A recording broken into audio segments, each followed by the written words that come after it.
Evan Carmichael is an author, speaker, and a YouTuber who Gary Vee called a content DJ that inspires people. He went from making $300 per month and being a shy introvert to having over 300 million people watch his YouTube videos.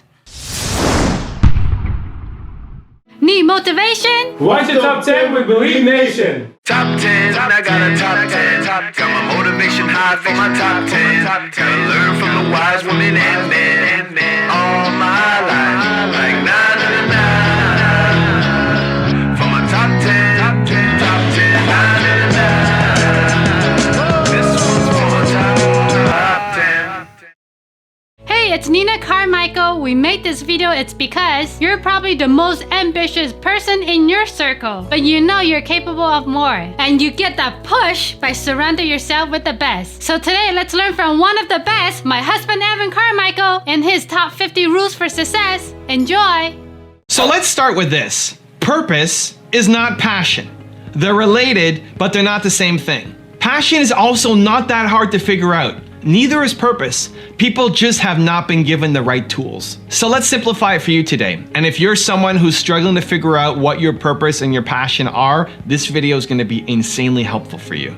I have a who, why, how process. Who is your most important core value? We're not going to dive into that in this video, but the next two are your why and your how. Your why is your purpose and your how is your passion. So let's start with purpose. Your purpose is your why. Your purpose comes from your pain. Your purpose is whatever the thing you struggled with the most in life. Think back to the most painful moment in your life. What was it? What was happening? What was around you? What was that moment?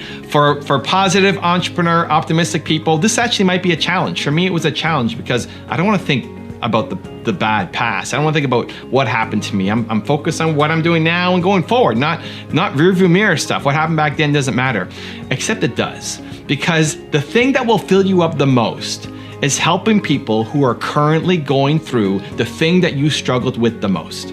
So whatever was the most painful moment in your life, from when you're born until right now, that you can remember, not physical pain, psychological pain, mental pain, the thing that made you feel terrible. What was that thing?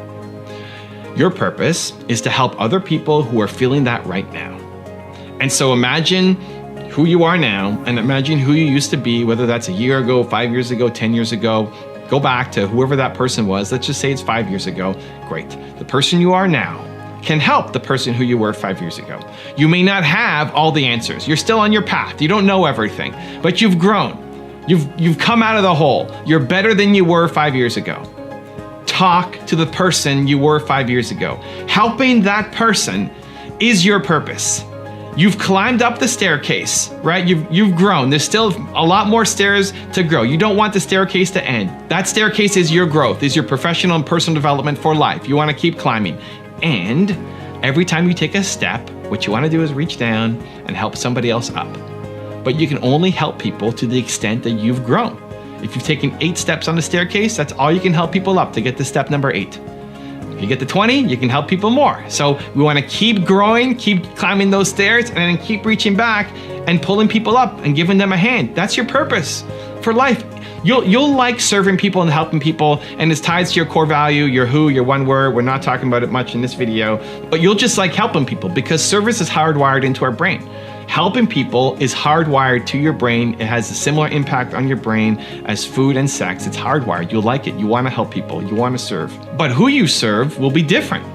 It'll have a different impact. I love helping people in general, but if you're an entrepreneur, that's something extra special. There's so many great causes in the world. There's so many great causes. Why this instead of this? Because you have an emotional connection to it, an emotional attachment to it. Why? Because you went through it. Because you suffered through it, and you want to make sure that nobody else has to suffer as much as you suffered. Your purpose comes from your pain, period. It'll fill you up for life. Helping entrepreneurs will fill me up for the rest of my life. It will never get old. When I'm tired, when I have no energy, when I'm depleted, I will still meet with entrepreneurs because it fills me up. Your purpose comes from your pain. You have to find it. Now let's talk about passion. So your passion is your how. Your passion is the things that you're doing, how you're going to actually execute against your why, execute against your purpose. What are you doing? It's great that you believe in entrepreneurs, amazing, but what are you going to do? How are you going to go about doing it? So for me, it's making videos. For me, it's doing speaking gigs. For me, it's writing books. For me, it's helping people one-on-one. For me, it's doing events, right? That's my how.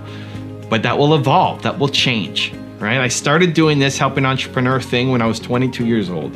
And that started just by doing speaking. And then it became my website. And I had 100,000 plus pages of content. And then I shut the thing down overnight and I focused on YouTube. And it's been a 10-year plus journey on YouTube. And maybe in 10 years that's gone and I'm doing something totally different. I don't know, the how will change a lot. What you get passionate about, or to Mel's point about energy, what you get energy about will change with time. But it has to be connected to your purpose. Just because it gives you energy, it's not going to fill you up. It's got to be connected to a deeper source, which is your purpose. The difference between outstanding and average is what you do when it gets hard. People with an average mindset only do things when it's easy. Because it's easy. Anyone can do it. But life is coming for you. Setbacks, they're coming for you. And that's what separates the average from the outstanding. Your goals, they don't count until it's hard. So I had a new guy on my team who was writing to me to say, Evan, it's super important, this is urgent, I need help with my schedule. I'm just not staying consistent, I'm not staying on my goals. I know what I want to get done for you, but also for my life, and it's not, unless it's some deadline or you're on me, it's not happening. I'm not consistent on it. How do I get going? How do I stay consistent? And so we worked together through the schedule and we created his calendar and said, what are your goals? And put it in your calendar and how do you want each day to go? And he plotted out his Saturday to Sunday, the whole week. And then I asked him, okay, now put in your morning routine. What do you want to do every day? Right, so he plotted that into his calendar. Now he's got this weekly schedule of what he's going to do every morning and then every day doing different things and how he wants his ideal life to go. Awesome. And then I told him what really mattered. Like, this is great. Your actions map to your ambitions. It's really important. But following through on your calendar doesn't count until it's hard. Maybe today is going to be easy for you. Maybe tomorrow's easy for you because we talked, because you're motivated, because you're inspired. It's like, yeah, I'm going to go do it. Awesome. What happens when you don't sleep well? What happens when something happens in your family? What happens when the website crashes? What happens when something happens? What happens when you've lost some motivation, energy? What happens when you get some bad news? What happens? What do? This is where most people crumble. This is where most people, as soon as there's one little tiny thing that interrupts them, they're gone. They fall off their entire schedule and routine. Your goals suddenly don't matter anymore. You don't think they're possible. Your goals don't count until they're hard. That's what I told them. I said, listen to me. This is a great plan. That life that you wrote, that's a great life. What you wrote down on your calendar, that's a great life for you. That's what you want. Imagine if you did that every day for the next year. How different would your life look like 1 year from today? If you were consistent on staying like, oh yeah, amazing, great. Doesn't count until it's hard. None of this matters until it's hard. Life is coming for you. Get ready. And what I want him and I want you to realize is that you need to expect it. Because you're working your calendar and it's great, and here we go, we're hitting our objectives and going for our goals. And then when something hits us in the face, you're surprised by it. You're shocked. And then you fall off course. Don't be surprised. Expect it. Expect the difficulty. Expect the road bump. Expect somebody to punch you in the face. Like, expect it. It's coming. And this is your chance to be outstanding. Because everybody else is going to be average. The reason why you don't follow through on your vision is because you don't trust it enough. It makes sense that it's going to happen, but it's not happening yet.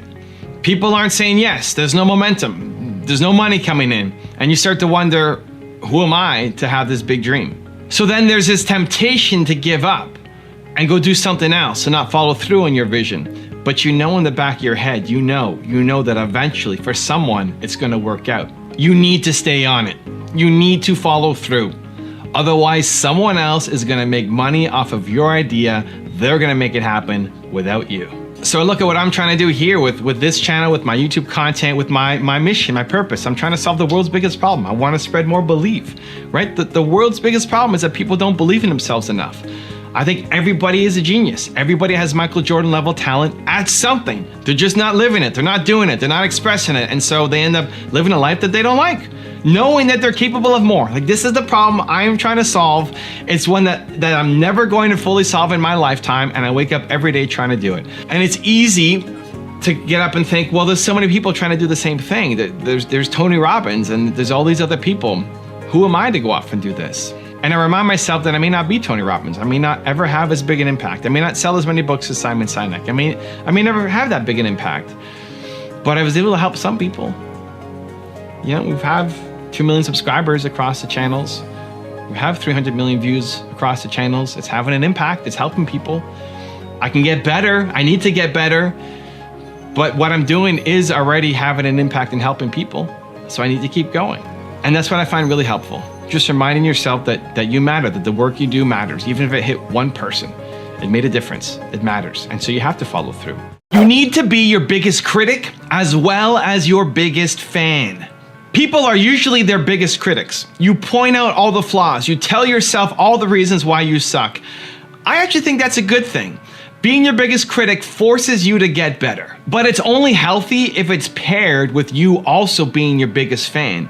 You think that you suck, but you also feel like you're amazing, like you're a gift to the world, like you're the best thing ever. You suck and you're amazing. You're the worst and you're the best, both. I think that's a healthy balance. You have to be your biggest critic as well as your biggest fan, both at the same time. Also, if you want to have more confidence and motivation, check out our 254 series. It's free. The link is in the description below. Surround yourself with greatness. If you want to be more confident, you need to surround yourself with things that make you feel confident. Smash all of those things together because that's the unique thing that only you can do. The reason to use a publisher is one, to get a little bit more credibility. If you're just getting started, people may not know you. There's still a little bit of a cachet around having a book with a major publisher. People don't push themselves to the extreme. They just don't. It's because it's too hard. It's too crazy hard that you're not likely to do it on your own. And so I think when those opportunities come, learning to embrace them, learning to take them on, learning to say, this is my chance to show myself and the world what I am made of. This is my chance. But is it still your limit? So let me give you a couple examples. This morning, I woke up and I didn't have a lot of sleep. I went to bed at 3 something last night. I woke up at 7:20 this morning. I turned off the alarm, but still woke up at 7:20, force a habit. And I'm not on a lot of sleep and I need to make a bunch of videos for you guys. And I want to bring my best. And I put pressure on myself that every video needs to be my best. I want it to be better. I want to grow. I don't want to just do the same thing over and over and over again. But it's a challenge. And so it's easy to say, oh, I'm so tired. Oh, I don't have energy. Oh, I wish I slept more. Or an excuse after excuse. But no, I'm going to go do it. And here I am. And I've made, I don't know how many videos already today. I'm closing in on finishing up and I still have energy and I'm pumped for how it went. And the story I'm telling myself is I'm awesome. Like I had very little sleep. It's not how I want to be living every day. But when that happens, what do you do? How do you stand up? How do you show yourself what you're made of? But even that is not the biggest extreme. You know, like I feel like I'm capable of way more. My tour was the most that I'd ever pushed myself. Not just mentally, not just facing fears, but physically pushing myself. Where I broke my neck in 2 spots. I had a concussion. I've never had a concussion before. It was wild. Don't wish it on anybody if you haven't experienced it yet. I had 3 staples in my head. I compressed my spine. It was brutal. And I had to cancel my event in Denver where I was because it was that night. And then the next one was going to be in Kansas City. This is what I wore for 60 days. I wore these and I took them off for 10 minutes a day. 60 days, right? Like this is what I'm made of. This is what I'm capable of. I'm complaining about having 4 hours sleep. I had my neck broken and continued on my tour across the US for 30 more days and another 30 days here in Toronto, seeing entrepreneurs sitting in pain at the front of the room with ice packs and pillows and not quitting and going home, even though I was in massive pain. Like, this is who I am. And I'm complaining about not having sleep the night before, right? Like, perspective.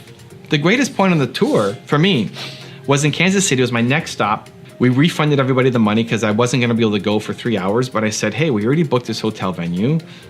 You guys already booked your night off. Why don't you just come out anyway? Just come on out and I'll go for an hour and take pictures and say hi and just show some Kansas City love. And I showed up and we went for an hour and a half. And then my wife pulled me off because my lips were starting to get dry, because I wasn't being able to, answer questions as clearly as I'd like, because I was still suffering from the concussion. The neck pain is one thing, that's just sitting still. I can't do anything about it. But the concussion, you're not supposed to think. You're not supposed to have conversations. It makes the recovery worse. And so she was watching me like a hawk the whole night. She's watching me, and then she sees me start to fade. He's like, okay, that's it. I got to take Evan home. Quick pictures, and we got to go. I've never been pulled off a stage before. Never for sucking, or definitely for a physical issue. Never. It's never happened. This was me at my physical limit. That was it. I was done. I had actually nothing left. Like somebody had to come and say, you are done. The best, right? I mean, it sucked, but at the same time, it's like, man, this is it. I got to the edge. I got to the physical limitation. I can't go anymore. I'm being told I need to step down. And there's something so amazing that you feel about yourself that you were able to go that far. Now, you don't want to do that every day. You want to take care of your health. Of course. Don't do stupid things. And at the same time, the pride, the feeling of awesomeness that you hit that mark, I can't explain. So I started telling the people around me, my wife, my agent, the people on the tour, that we're planning a 2020 tour, and it's not gonna be as good. This will be great. We're gonna hit 23 cities, 90 days, East Coast, Texas, Mexico, Montreal. It's gonna be fun, but it won't be as good because I'm not gonna break my neck, right? I'm not gonna forcefully go break my neck just because, right? That's stupid. Don't do that. don't go do that just because. And so I'm not going to face the same challenge. And so the point is, I'll still have a great time. It'll still be amazing.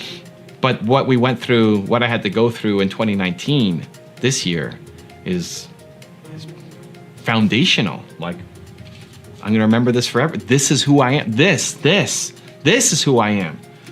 Not the guy who thinks that 4 hours sleep and making some videos is a big deal, right?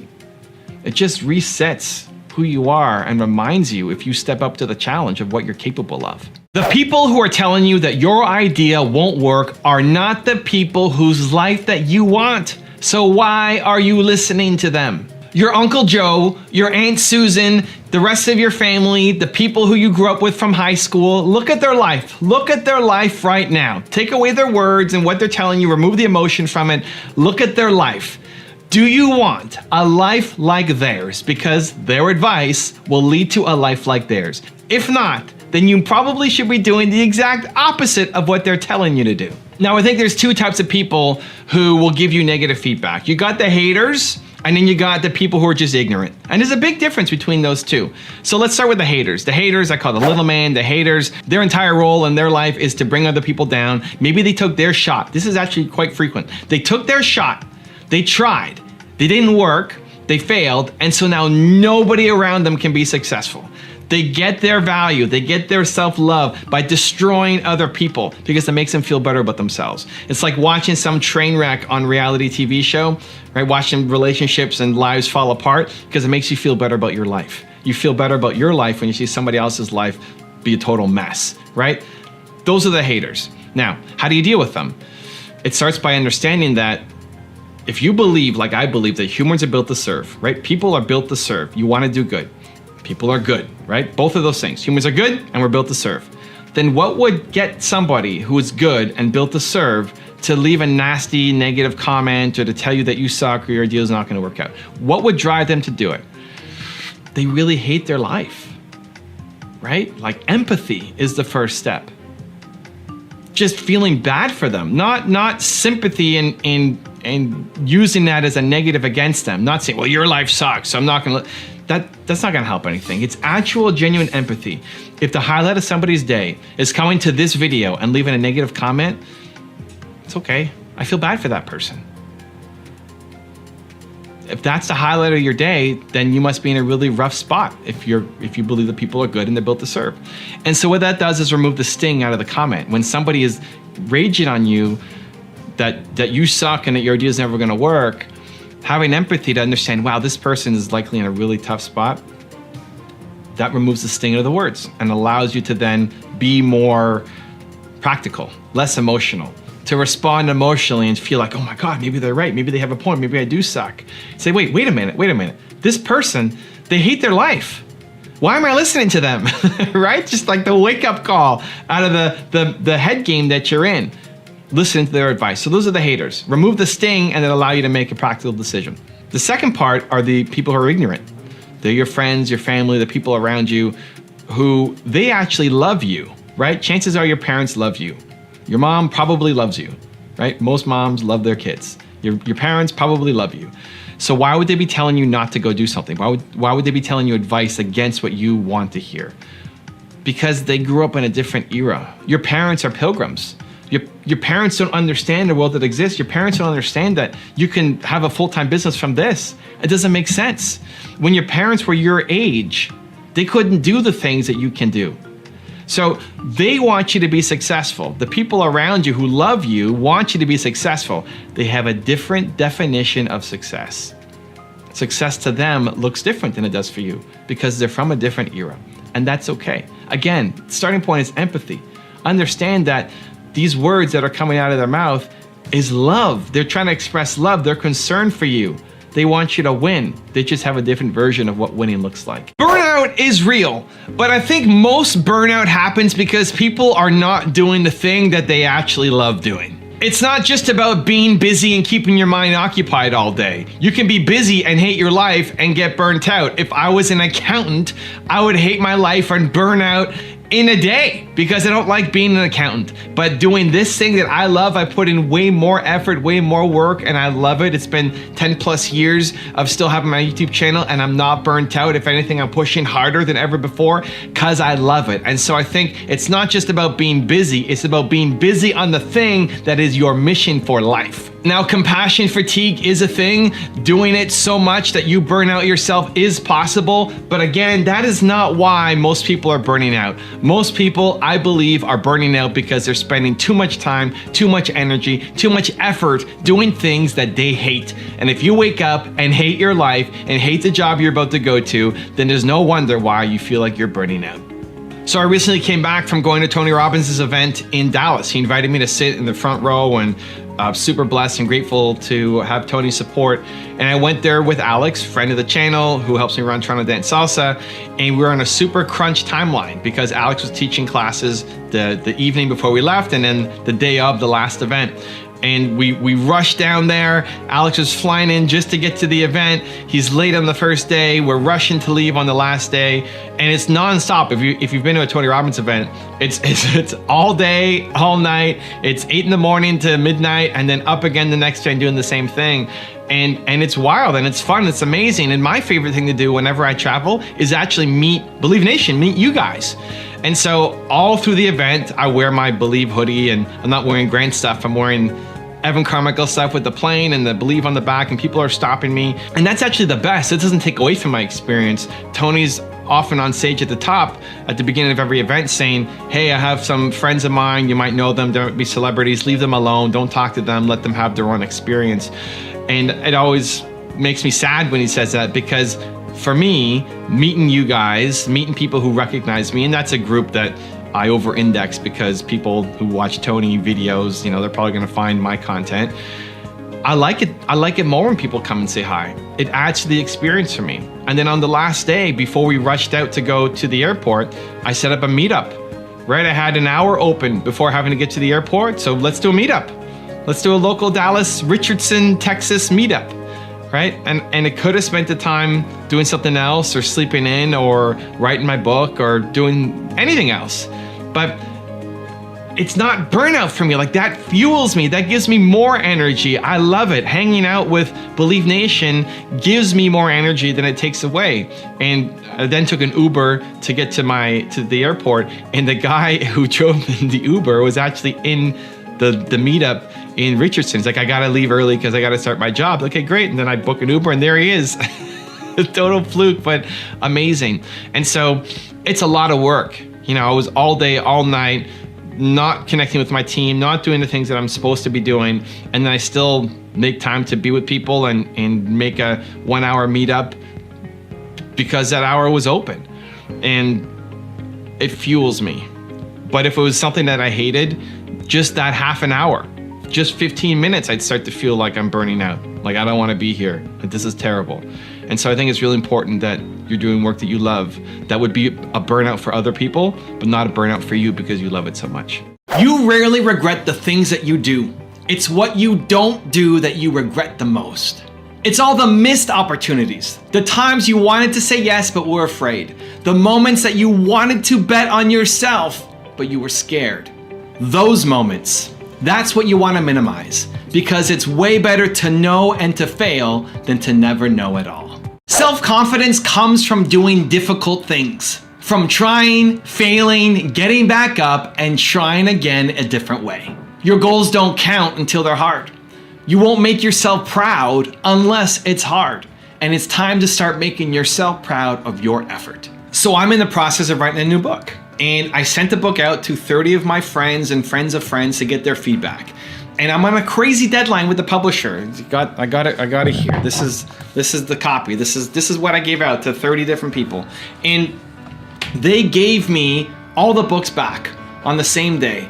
And then what I had to do was go through each copy and underline.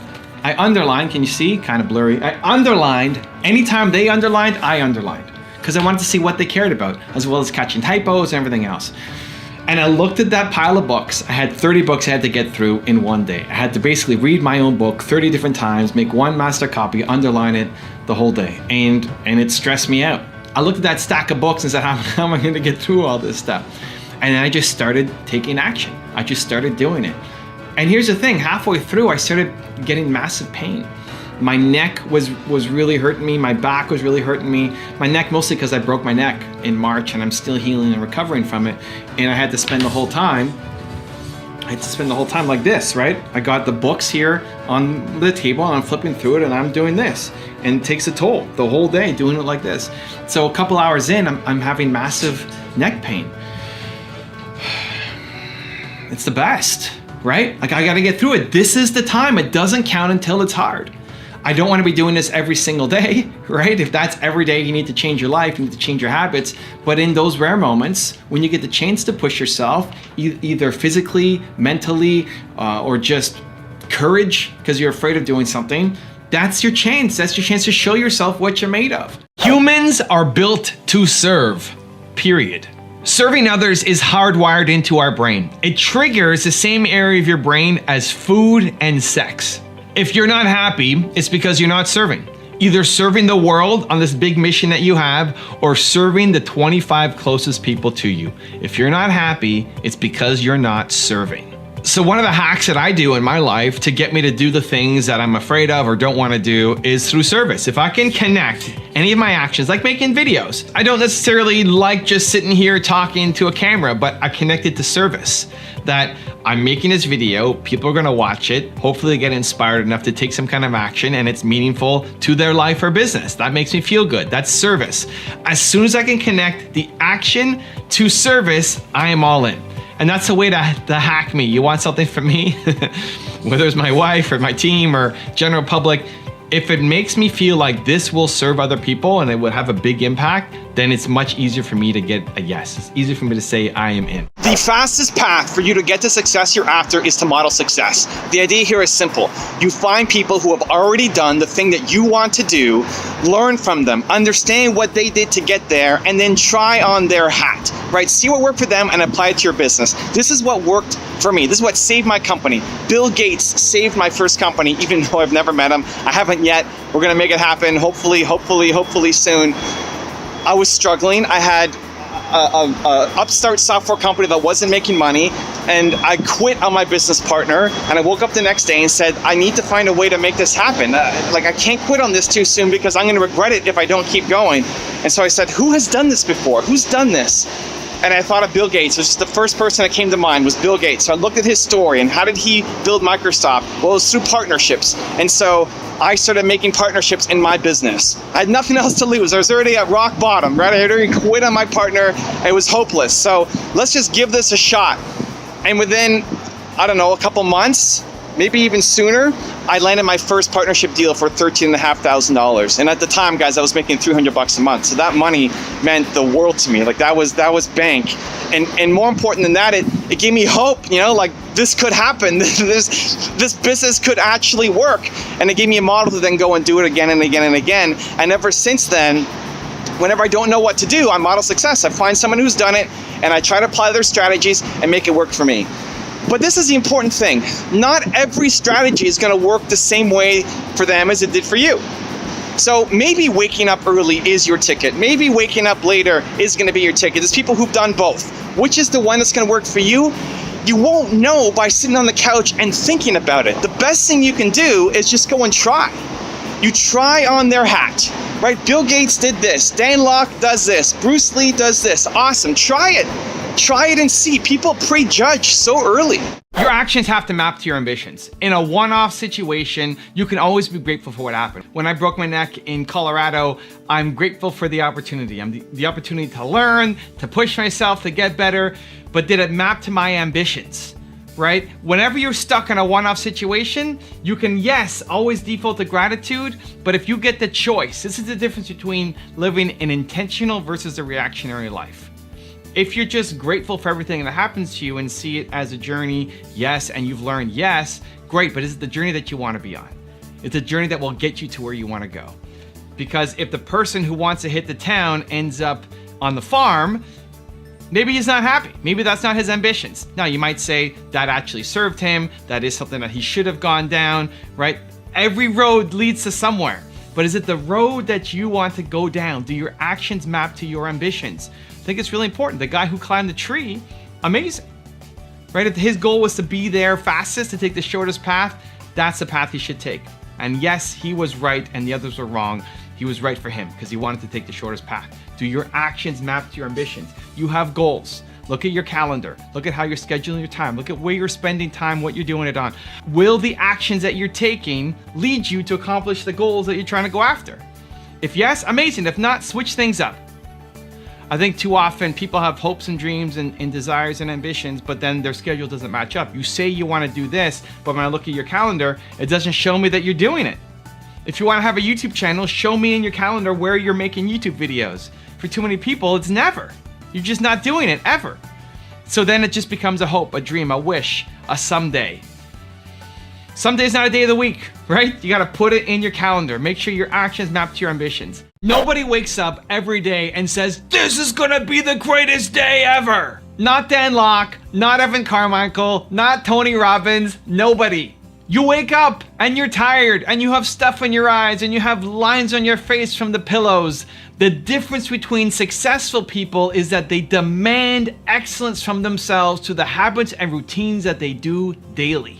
The problem is that thinking that these people are different, that if you're not waking up with tons of motivation ready to take on the day, that something is wrong with you. The only thing that's wrong with you is you don't have the habits that set you up for success every single day, and today, I want to change that.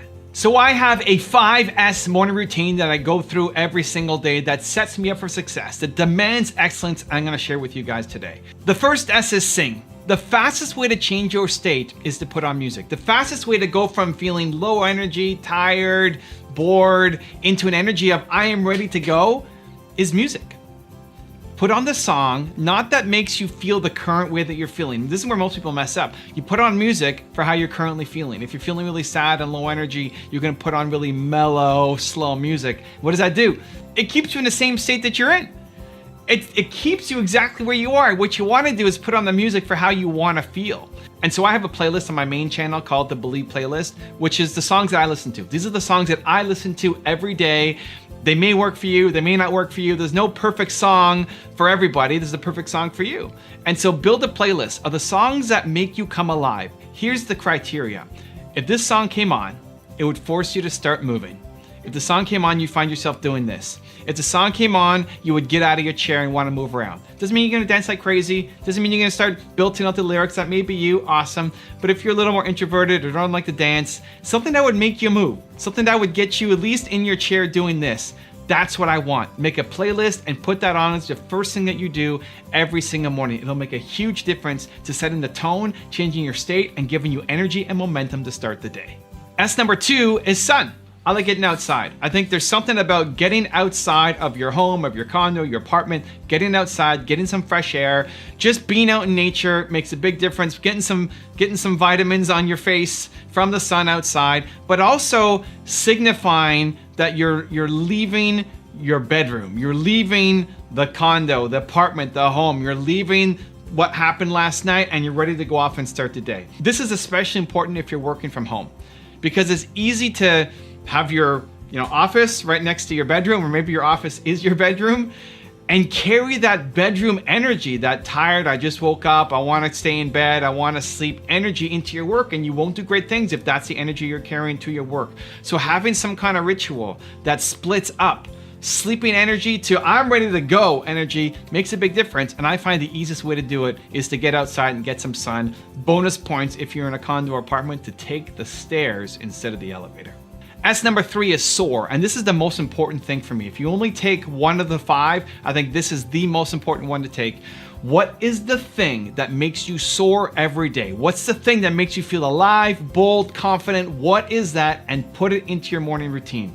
At some point in your life, you felt bold. You felt unstoppable. You felt confident. It's happened to everybody. The problem is you don't feel that way consistently every day. You go through these bursts, these moments of, man, I could do such amazing things, but then the next day you wake up and you're a different person. You're back to the, I don't know if I can do it. I don't know. Who am I to go do this crazy thing? That's the problem. So whatever the thing is that makes you feel like you can come alive, that gives you that boldness and confidence, plan it with intention every single day into your morning routine.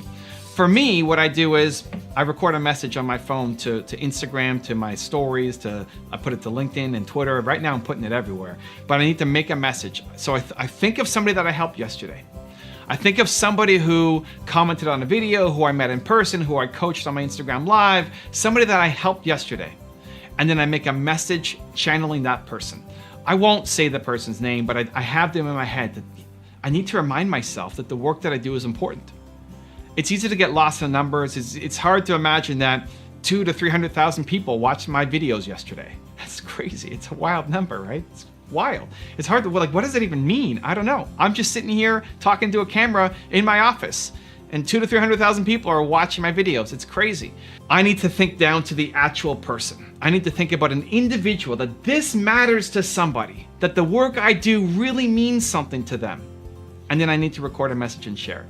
That helps me soar, and I do it every day. What is the thing for you? What makes you soar? Maybe it's watching the 254 series that I put up every day. Maybe it's watching the espresso videos like this that I put up every day. And some people, every day, this is part of the morning routine, is watching an espresso video, and I'm humbled to be a part of your morning routine. For other people, it might be meditating, it might be watching a video, it might be reading a book, listening to a podcast. I don't care what the thing is. But you have felt bold, unstoppable, and confident at some point in your life. What led you to feeling that way, and then demand it of yourself every day by putting it into your morning routine? The third S is soar. It's the most important one. The fourth S for me is sweat. This is just about being healthy, having a healthy lifestyle, and I want to do something that makes me sweat. So whether it's a HIIT workout, a cardio workout, a weights workout, I put that into my daily routine because I want to bust a sweat and I want to stay healthy into my 40s, which is coming up, and then into my 50s and beyond. And then the last S for me is scare. I want to do something every day that scares me. What I'm doing right now is I take a cold shower. So after sweating, I need to have a shower. Don't want to show up to work all smelly. And so I hop in the shower, but right away start turning it colder and colder and colder and colder and colder. And then right at the very end, I go all the way cold and I freeze. And even just thinking of it right now, it sucks, which is the best. Right? You want to do the thing that scares you every day. You're teaching yourself that I do scary things. So whatever is scary for you, whether it's taking a cold shower, whether it's making a phone call, whether it's sending an email, making a video and posting it, doing scary things, teaching yourself, getting that out of the way right from the beginning, I find really helps me. People are afraid to tell the truth. You're afraid to tell the people around you the truth that could actually help them, that could serve them. You're afraid to tell them the truth because you're afraid that they're gonna judge you. You're afraid they're gonna reject you. You're afraid they're not gonna take it well. You're afraid they're gonna be sensitive. But you're actually doing everybody a disservice. And you're gonna walk away from the conversation feeling like, I could have helped them. I could have been more valuable to them. I could have saved them from making a really bad decision, a really big mistake, all because you were afraid to tell the truth. Whenever I'm meeting somebody, I go to an event, I just came back from an event in Dallas, Video Marketing World. Whenever I'm meeting somebody that I wanna learn from, I will start off saying, hey man, tell me why I suck. Tell me why I suck. If I'm looking at my YouTube thumbnails or my titles or me on camera or any part of something that I want to improve and work on, tell me why I suck. Now why? Why do that? Well, it's not just because I'm a glutton for punishment, right? I don't want people just yelling and raging at me. It's because when you do that, when you lead with that, when you say, tell me why I suck, it gives the other person the permission to be honest with you. Because they have advice that can help you. They have advice that might be able to change your business or your life, but they're gonna hedge.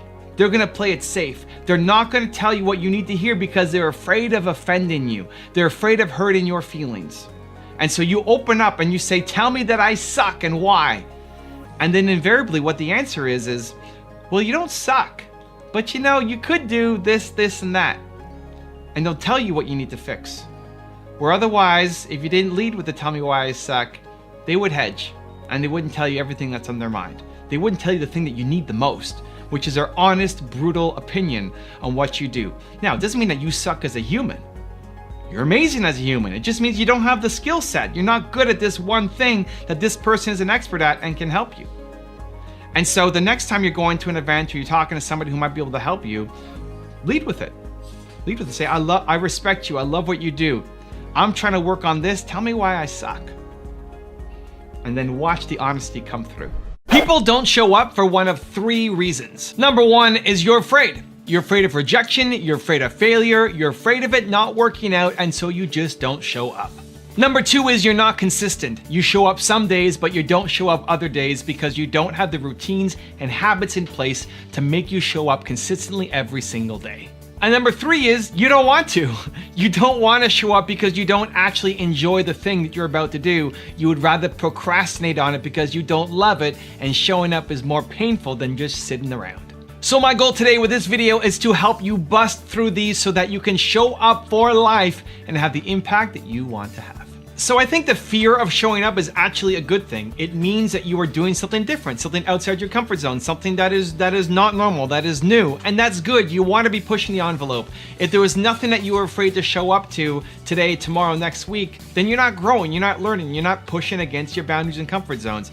And so even today, I had to show up. And again, it should be every single day. So today, I was procrastinating on sending out an email to Grant, as well as a couple other people, where I'm looking at doing more collaborations, more work on my YouTube channel, more cross-pollination connection to other successful YouTubers to help the whole entrepreneur YouTube community grow, right? I want to get the message out there. I want to be playing a bigger game. And so I emailed Grant and I emailed 4 other people with a new idea that I had. So when the idea was first suggested to me about doing this and reaching out, I had a little bit of nerves, like, okay, it's gonna require an ask. I might get rejected, it may not work out. And I had it scheduled for today, because today was my YouTube day. And so I look at the list today, and like, maybe I should start with 1 person, or 2 people, or just pick the easy people. And just the fact that I felt that, just the fact that that was one of the reasons meant I had to go and do 5. I had to do a bigger number. I had to go after the harder people. I had to do the people that I thought may say yes, may say no, may make me look bad if they say no. And a lot of it is just head games. The honest truth is, Grant's probably not gonna care. Grant's probably gonna say yes. Like 98% chance he says yes, and he passes it on to somebody on his team, we start working together, and we create the collaboration. 1% chance he ignores it, and 1% chance he says no. But it's not the logical, rational things that hold us back, it's the emotional, fearful things. And so what I've trained myself to do is anytime I feel that oh my God, it may not work out, then I have to do it. I have to do it.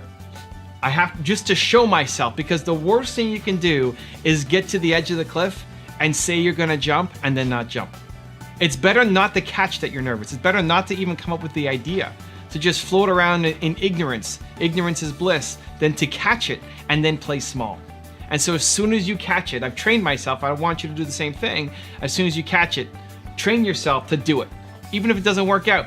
Just training yourself that you don't back down when you are afraid. The problem isn't that you're not a genius, that you're not talented, that you don't have wisdom and abilities and resourcefulness, and that you're not Michael Jordan. That's not the problem. The problem is you're not focused.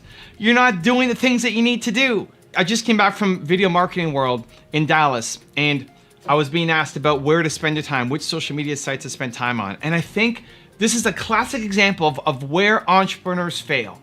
Is you're trying to do everything, and as a result, you suck everywhere and feel burnt out, tapped out, and not building momentum. If you get to the end of a week and you feel like you worked your face off, but you look back and what did I get done?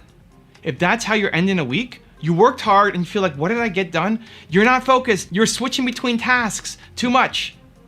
Instead of having all of these social media sites at the same time, pick one and crush it. I quoted Andrew Carnegie at my event, at my speech. My favorite quote from him is, put all your eggs in one basket and then watch that basket. Everybody's saying diversify, diversify, diversify. Have 18 different multiple streams of income. Look at the people who are one person show with 18 streams of income, they're making no money. You're making $10 a month from this and $25 a month from that and 18 cents from this. You're not making money. Now, as you build and scale and grow and you have a team like I do, I've got 24 people on my team, okay, great, now it might be time to diversify. But as a solo person, you can't do everything yourself. And you are a genius, you have Michael Jordan level talent at something, and that's what you need to find. And that's what you need to spend as much time as possible on until you're making money, you can invest back into your business and continue to grow. This is why it's so important that you love what you do. It's why it's the #1 rule for success that comes up over and over and over and over again is people love what they do. The people who are winning at the highest level, they love what they do. That allows them to be relentless, because you could talk about being relentless and giving it all you've got and going all in and grinding and giving 110%. But if you don't love it, you're gonna quit. It may not be after a day, it may not be after a month, it may not be after a year, but you're gonna quit. When it gets too hard and you don't love it, you will quit. This is why so many entrepreneurs fail, because you're just chasing an opportunity. You're just looking at the fastest way to make a buck in 2019, in 2020, in 2021, the fastest way to make some money. You're gonna give up unless you love it. Now, money's important, it's gotta be in your top 5, but it's not #1. It can't be #1. If money's your #1, you're gonna fail. You just won't put in the work. The people who win have something that they put above money, and that's what allows them to wake up and be relentless and put in the work. You're looking at a guy here who sucked at making videos. You can go back on my channel, you can watch the first videos. I was nervous, I was shy, I still am an introvert, but it's through practice, through being relentless. I've had my channel for 10 years. I've made 5,000 or 6,000 videos across my more than 4 now, 9 or so channels. 5,000 or 6,000 videos, that's crazy, right? That's crazy, who does that? You have to love it. It doesn't feel like work. Making these videos is fun for me still. 10 years later, it's still fun for me. I'm excited. The second that it gets to be, oh, I gotta make videos, that's it, I'm out. Because the people who love doing it will crush me. I was looking at my YouTube thumbnail examples. I'm doing a YouTube course right now where I'm teaching people how to have success on YouTube, how to get your first 1,000,000 subscribers. Where is it? Get there, that gold button, get one of those for you, right? You're a thought leader, you're an expert. I want you to get 1,000,000 subscribers. That's the course that I'm launching right now. So I'm looking at my thumbnail experiments. I have 130 thumbnail experiments happening right now on my channel. I'm testing 130 different variations. Then I went to completed and what we've completed and gone through. 1,100 something completed thumbnail experiments, just on thumbnails. Just testing my thumbnails, we've done over 1,100 different experiments. That's crazy, right? Testing big changes like not having text on a thumbnail and making it purple and crazy colors, to really little tiny changes. Like, what if we just tweak this person's eyes? What if we alter the shade of orange? Just little tiny changes that most of you probably never notice. Why? I love it. I can't help it. I wake up and I think about this stuff, and that's what I want for you. That's what you need to be doing, and it can't be forced. Jerry Seinfeld calls it the torture that you can endure. The torture that you can endure. Most people talk about passion and purpose, which is great, but it's torture for other people. I think everyone is born an optimist, and then your environment sucks the soul out of most people. When you're a baby, you don't stress out about how you look, what you're wearing, or how you're smelling. When you're a kid, you don't hate your life and complain about the world. If there's negativity in your head, it was put there by someone. And if you want to change it, you need to change your environment. So I've had the good pleasure of seeing one of my friends, Mark Drager, a great friend of the channel, been involved with the channel for a number of years, become more optimistic, become more positive. And he was wondering, could I even do it? Is it possible? He was a guy who was naturally pessimistic. He had a lot of stuff happen to him, like we all have. A lot of situations, a lot of circumstances that made him see the negative of what's happening, of be pessimistic, of not being the typical optimistic, everything's gonna work out great entrepreneur. And so what changed? Over the past 12 months, he's made a significant investment in himself. I've been hanging around with him a lot more. We've co-hosted a podcast together. He's hanging around me, my content, Gary Vee's content, Tom Bilyeu's content more. He's been to Tony Robbins' seminar twice in the past year, brought his team with him, and he's slowly inching towards more optimism, more positivity, that more things are possible. Because of the negative upbringing that he had, it takes a lot of unwiring. It takes a lot of shifting your focus. It takes a lot of, with purpose, with intent, changing your environment, changing the people you hang out with, changing the physical environment that you're in to make a change. I went to Mark's office and he's moving his office. He's creating his own office. He's putting a picture on the wall of himself and then what he wants to be as positive inspiration every day. He's looking at what kind of colors and what kind of furnishings and what kind of decor can I have in my office to make me feel bold, to make me feel alive every single day. It's possible. And I think that's the starting point for a lot of people. It's possible to change your outlook. It's possible to become more optimistic. That negativity that was planted in your head was put there by somebody else who hates their life. You were not born to wake up and hate your life. You were not born to wake up and think that it's just negativity all around the world. You're not born to wake up and be a pessimist. You're not. It was put there by somebody else who hated their life. And we need to eject that person. We need to unwire the years or decades of training. And in that void, you replace it with the thing that you want. If you want more optimism, you surround yourself with the most optimistic people you can find. In person, on your team, in video format, in the books you read, in the clubs you're hanging out with, you first limit access from the negative people, limit exposure. You may not be able to completely wipe them out, like maybe they're your parents, but you can limit exposure, you can limit access, either with time or just topics that you're covering, and then inject more positivity and optimism to the people, books, resources, environment that you have around you. You need to make the big decisions in your life with your heart and the small ones with your head. This is where so many entrepreneurs fall down. This is where so many entrepreneurs make mistakes, because you see a trend, you see an opportunity, you see something that makes sense. It just makes sense on paper. It's so clear that this is going to happen. But if it doesn't energize you, if you don't love it, if it's not in your heart to say, man, I can't wait to go off and do that thing, you're never going to win. You're never going to win, because you're going up against people who love it. You're going up against people who love it, who breathe it, who sleep it, who dream about it. And for you, it's just an opportunity. You're never going to win big. Look at all your heroes, all your mentors, people you look up to, the people who've done it. It's like, I want to be like this person in my field. I want to do it like she did it, like he did it. They love doing the thing. They love doing the thing. Doing it gives them energy. I look at what I do. I'm here in Dallas. I'm about to speak at Video Marketing World, an annual summit of some of the top creators on YouTube, to help share, give back, help the community, give feedback, train on YouTube. I love doing this stuff. What am I'm in the parking lot filming videos for you guys. Not because it's a strategy, not because I need to make a video a day, because I love it. This is the best. I'm about to go into this meeting, to this conference, and I'm gonna hang out with entrepreneurs all day long. From the time I get in there until whatever time AM, I'm gonna be hanging out with entrepreneurs and helping them with their business, helping them with their channel, because I love it. And if that sounds exhausting for you, amazing. Don't do it. And if it sounds energizing for you, yes. go and do it.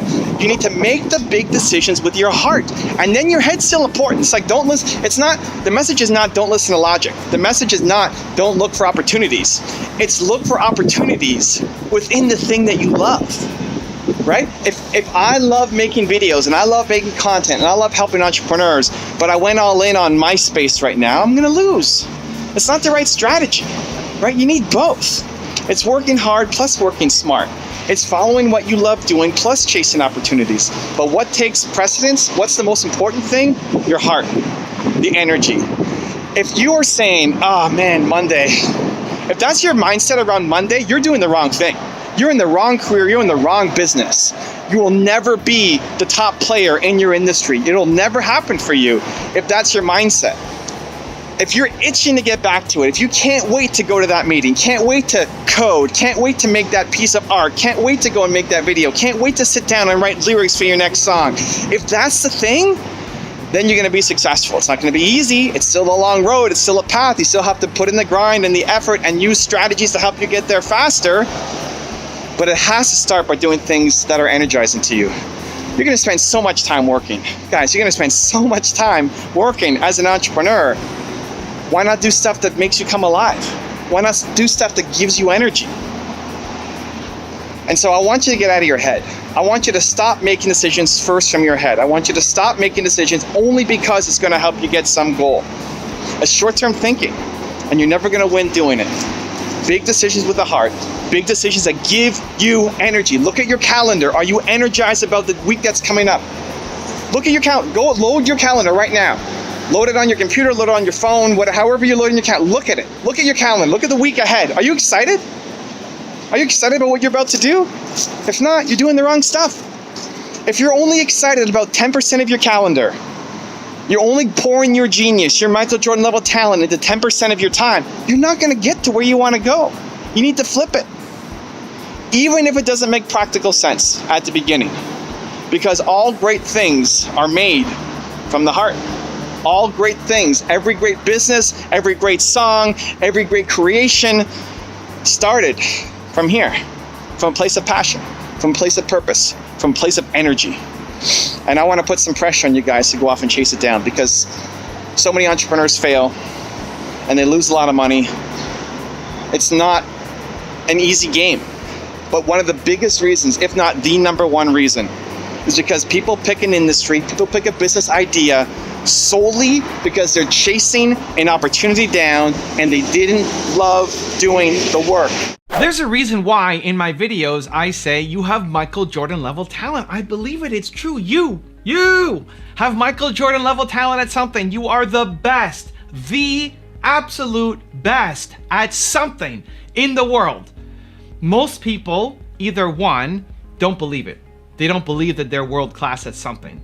Or two, they found the thing that they could be world class at, but they don't have enough guts to chase it down. They don't believe in themselves enough to chase it down. Here's the thing.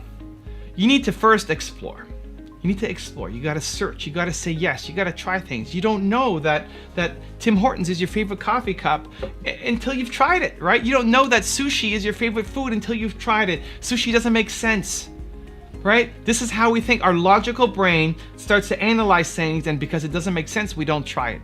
Sushi doesn't make sense. You're gonna take raw fish, mix it with rice, put seaweed around it, and then eat it. That sounds nasty, right? If you've never tried it before, it sounds nasty, but it's the best. A lot of the things that you might be great at, you are judging, you are dismissing because it doesn't make logical sense. You don't need to wrap your head around it. You need to wrap your heart around it. You have to feel it. You have to say yes and be willing to try it at least once. If you don't know what you're great at, you have to say yes and try things. And you pay attention to the feeling. The most important thing is you pay attention to the feeling. How did it make you feel? You might not be great at it. I expect not to get results at the beginning of anything, especially if it's a new skill you're learning, right? Expect to suck at the beginning. You're gonna suck. It's okay, it's normal. But how does it make you feel? Does it energize you? Do you wanna come back and do it again? The difference between you hating and loving your life is perspective. As Marcus Aurelius said, the impediment to action advances action. What stands in the way becomes the way. That negative situation that you're facing right now will define you. Either you succumb to it and you hate your life forever, or you rise above it and it becomes the greatest blessing of all time. The choice is yours, and I'm gonna show you how to conquer it. So you may have noticed that I have this armband on, this really colorful armband. What's the story? I have this on as a reminder to stay in a beautiful state. It's a reminder to myself every day. Now, naturally, I'm pretty optimistic and happy and positive, and I've trained and worked on myself to be even more optimistic and happy and positive, and consume things that make me even more happy and optimistic and positive. But there's still some times that I feel negative. There's still some times that I'm not proud of myself. The classic example for me is when I get interrupted. If I'm working on something and I'm in the zone and I'm focused and I'm building momentum and somebody interrupts me, I can be really short. I can be really rude. I'm not gonna say anything offensive or something that I would regret, but I could be short and rude. And I wanna change that. I don't want anything to knock me out of my beautiful state.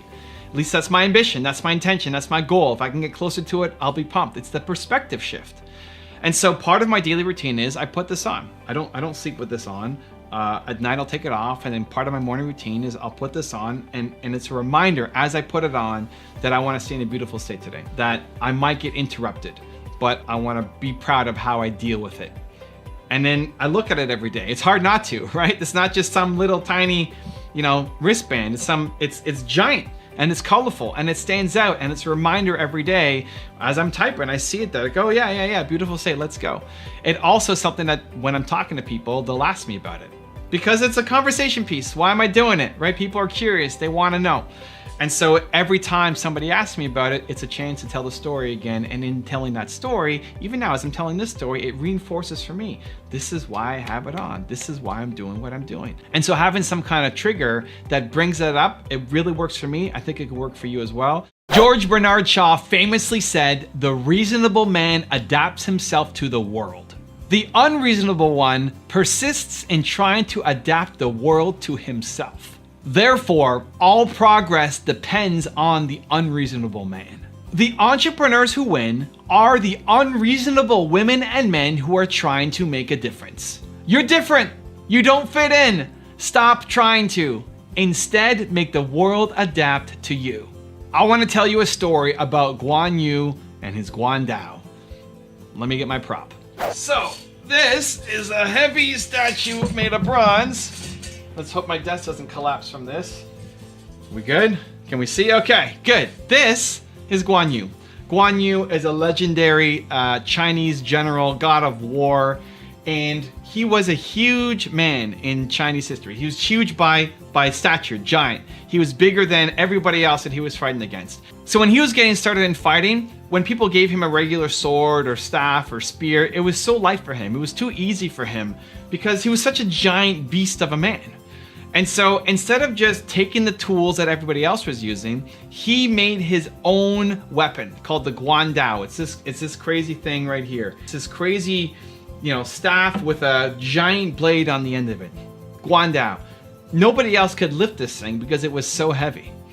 But he had it crafted for him because he could lift it, and it made him even more powerful than everybody else because he had this giant weapon that he was using in all of his fights. That's what I think entrepreneurs need to do. That's what you need to do. You are a genius. You are Michael Jordan at something. You are Guan Yu at something. The greatest fighter in China at the time, right? That's you at something. And for you to win, you need to have your own Guan Dao. You need to craft your weapon, craft your business, craft your habits, craft your activities, craft the people around you so that you can leverage what you're naturally great at. I make videos. Right? I love having my own message. I love DJing content. It's what I love doing. I can make 4 videos a day across my channels because I have a team of people who help create all of this stuff. If it was just me doing everything, I would not be making the content that I am. I built the business around me, what I'm great at, what I love doing, what I want to continue to excel and improve at. You need to find the same thing for you. You are a Guan Yu. You are a Michael Jordan. It's time to embrace that. And then create something that hasn't been created before. That's what entrepreneurs are doing. Create your Guan Dao to let you do what you're so good at an even higher level. If you are the most ambitious person that you know, you are going to play small for life. Look around at your friends, your family, the people that you hang out with. What do they want out of life? If you're the one always pushing them and no one's pushing you, guess what happens? You don't get the push that you need and you stay in mediocrity, being the best in a group of unambitious people. So I just came back from an event in Florida that I was doing a keynote at, and at the end, I challenged an entrepreneur who showed up to make some changes on his YouTube channel. We met over dinner, I helped him with his YouTube channel, it was him and his business partner sitting there, and I said, by tomorrow, here's what I want you to do. I want you to go in and make sure you have these things updated. And he said, yes, I'll do it. I said, it's important to do it by tomorrow because I'm still here. I'm still here in the morning. If you need anything, you can ask me face to face while I'm still here before I fly home to Toronto. Yes, I'll do it. Next morning comes around. We show up in a meeting. I got a meetup happening. We got, I don't know, 30 people who showed up to meet with me.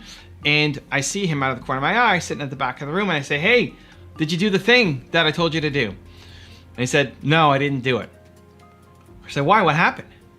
He said, well, we were doing lots of other stuff. It's been a full day. You know, we had this entire day of speaking and meeting people. And then so much information. We went home. We were doing all this kind of work. Okay, great. But what about the promise that you made to me to do it? And then his business partner chimes in and said, you know, it's actually my fault. I told him, Evan's probably not going to notice.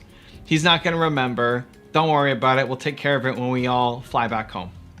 And so I told him, don't let your business partner's low standards prevent you from moving forward on the things that you said you were going to do. Staying committed to the thing that you say you're gonna do, your word to yourself, is the whole game. Forget about what you just say to other people. What do you do for yourself? Because we're often looking for no's. We're often looking for somebody else to give us a break, right? He's been working hard, and he is. And I know him, and I know his business partner, and these guys are not slackers. They're not slackers. And I was poking a little bit at his business partner, saying his low expectations, his low standards. But in this situation, it was true. The entrepreneur that I was speaking to said he was gonna do this thing by tomorrow morning before he came and went to my event. He would do it. And his business partner says he's not gonna remember. Don't worry, we've worked too hard already. Let it go. We'll do it when we get home. And they would do it when they got home. I know they would. He's looking for the reason not to do it.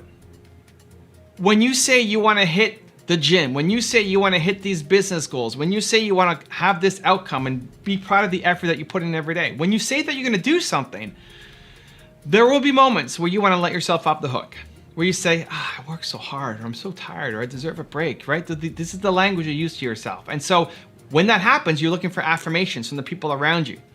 And if you are the most ambitious person in your friend group, if you are the most ambitious person, what's going to happen? They're gonna say, you already work so hard anyway. What are you talking about? Yes, of course. Give yourself the break. And it's the exact answer that you're looking for, because you want to give yourself a break. Now, if you're proud of your effort, maybe you should take a break. But it's not because somebody with lower standards gave you the pass. It's because you're proud of the effort that you put in. And so this is where it gets really dangerous. When you are the most successful, the most ambitious person from the people around you, they're always gonna give you a reason to play smaller. You can't accept it. You have to push through. You need to change your environment. The free leads you to the paid. If you have no momentum, no traction, no clients, then start for free. Prove your worth and build momentum. Give them something they can't wait to have again and pay for this time. The goal isn't to do free forever, but the free gives you the thing that you're missing the most, which is momentum in your business. So I'm pre-launching my book right now, Built to Serve, and people who buy the book and pre-order also get access to my private Facebook group where I help people one-on-one every week. And so the guy that I had on last week is a coach. He's a health coach. He wants to help people make transformations to their health because he made a radical shift in his health as well. And I said, great, well, how are you doing right now? Well, I have a couple clients, but I'm still working at a restaurant. I want to be able to leave that so I can focus on this full time. Awesome. If you're a coach, what I need to see you is coaching. I need to see you coaching people. What I'd love to see now is an Instagram Live regular show. And what do you do on your Instagram Live? You bring on people who need help being coached through a health transformation. Because it's one thing to say, I'm a coach and I help people get these results. It's another though to actually see people change.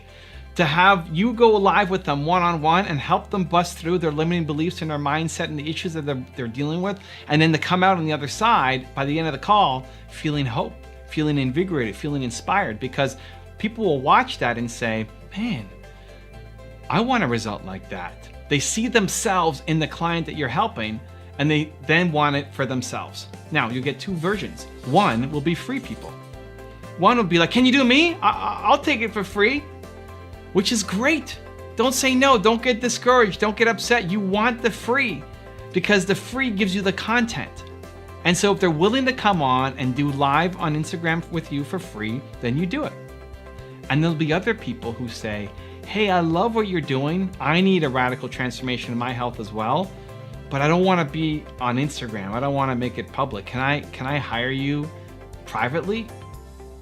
Bingo, right? That's what we're looking for. That's when you start getting paid. The free leads to the paid. One of my favorite quotes of all time is, whether you think you can or you think you can't, you're right. It's usually attributed to Henry Ford. From all of the videos that I've made, all of the successful people that I profiled, from industry titans to monks, one of the things that they all have in common is the ability to focus on the things that they can do to improve their situation. There are a million reasons why your idea will not work out, and 8 while it will. Successful people focus on the 8 reasons why it will succeed, and unsuccessful people focus on the million reasons why it won't. So it's time to decide, which one are you? Smart people come up with really smart reasons why you can't do something. And it's true, there are a million reasons why you will not win. A million reasons. But there are 8 reasons why you will, and you have a choice. This is an important choice you have to decide. Are you going to focus on the million reasons why you are not going to win, or on the 8 why you will? So let's talk about being an introvert. I'm an introvert. I still am an introvert. I own my introvertedness. That often doesn't come across. You may not believe me. You might see these videos and think, Evan is so extroverted, type A personality. I'm not. I get nervous in big rooms. I don't like hanging out with strangers. I never talk to the people next to me on flights or the train or anything. I don't go up and say hi and introduce myself. I hate all that stuff. I hate small talks. I have zero need to be around people. If it's just me and my wife, I'm happy. I have zero need for contact to fill my social equation, whatever you want to call it. I'm introvert. I still am. But I use it as a positive, where it used to be a really strong negative. I used to get into a fight all the time with my agent, and he said, the problem with you, Evan, is you don't want to be famous. It's like, you're right, I don't need to be famous. I don't need the spotlight. I don't want the spotlight. And it finally sunk in that in order for me to get my message out there, the more known I am, the more people will hear the message. And so how does an introvert become famous? Well, we'll see. Join me on my journey. We're in this together. We'll find out together. But the thing that gets me through all of it is, one, going in on the strength and turning that introvertedness into not an excuse, but into something that's empowering. I think as introverts, we listen better. I just came back from an event in Florida where somebody at the dinner table was saying, Evan, it's really surprising how well you listen. Like, yeah, because that's all I do. I focus on the person I'm talking to. I'm introverted. It's not about me talking, it's about you trying to get a result. I want to help you get a result. And so introverts are fantastic listeners.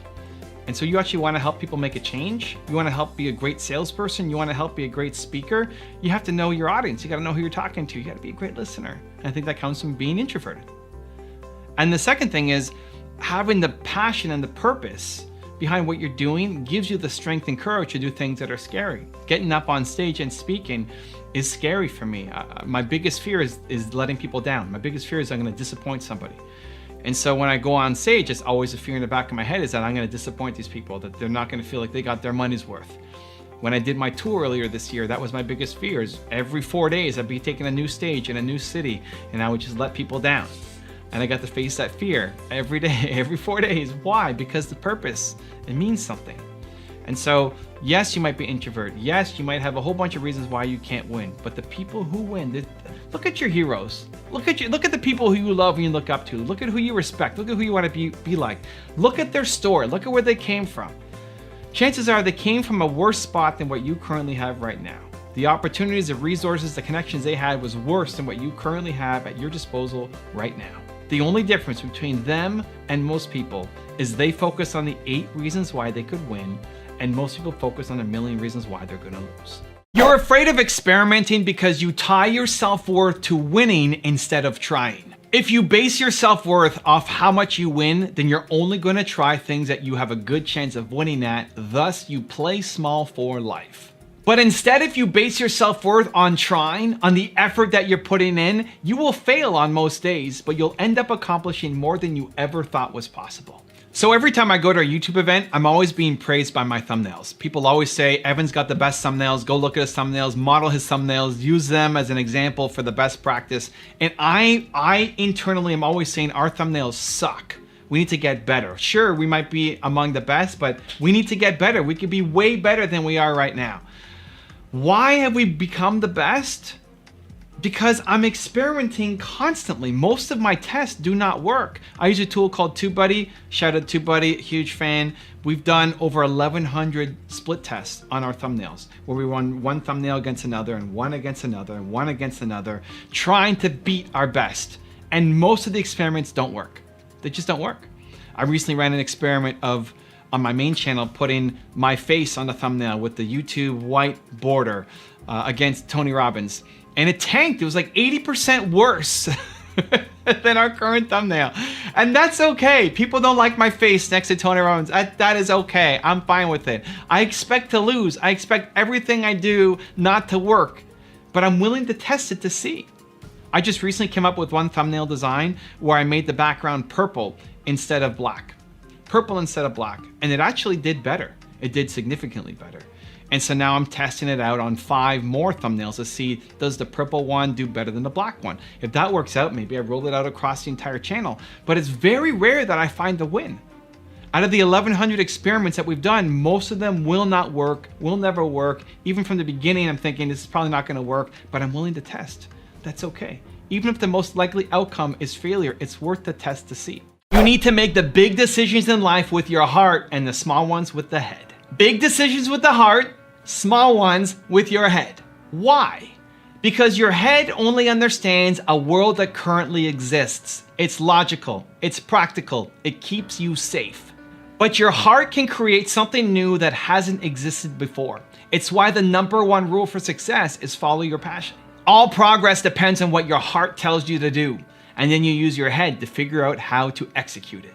So I just got back from an event that I was keynoting in Florida, and I was meeting these 2 entrepreneurs and helping them with their YouTube channel. And one of them is a really logical, head-first guy, and the other one is a more heart-based, passionate guy. And they were asking me, so they're partners in the same business, and they're asking me, what's more important, logic or emotion? Logic or emotion? And they're obviously the guy who's logic-based thinks logic is the most important, and the guy who's emotion-based thinks emotion is most important, right? You want to think that what you're great at is the most important thing.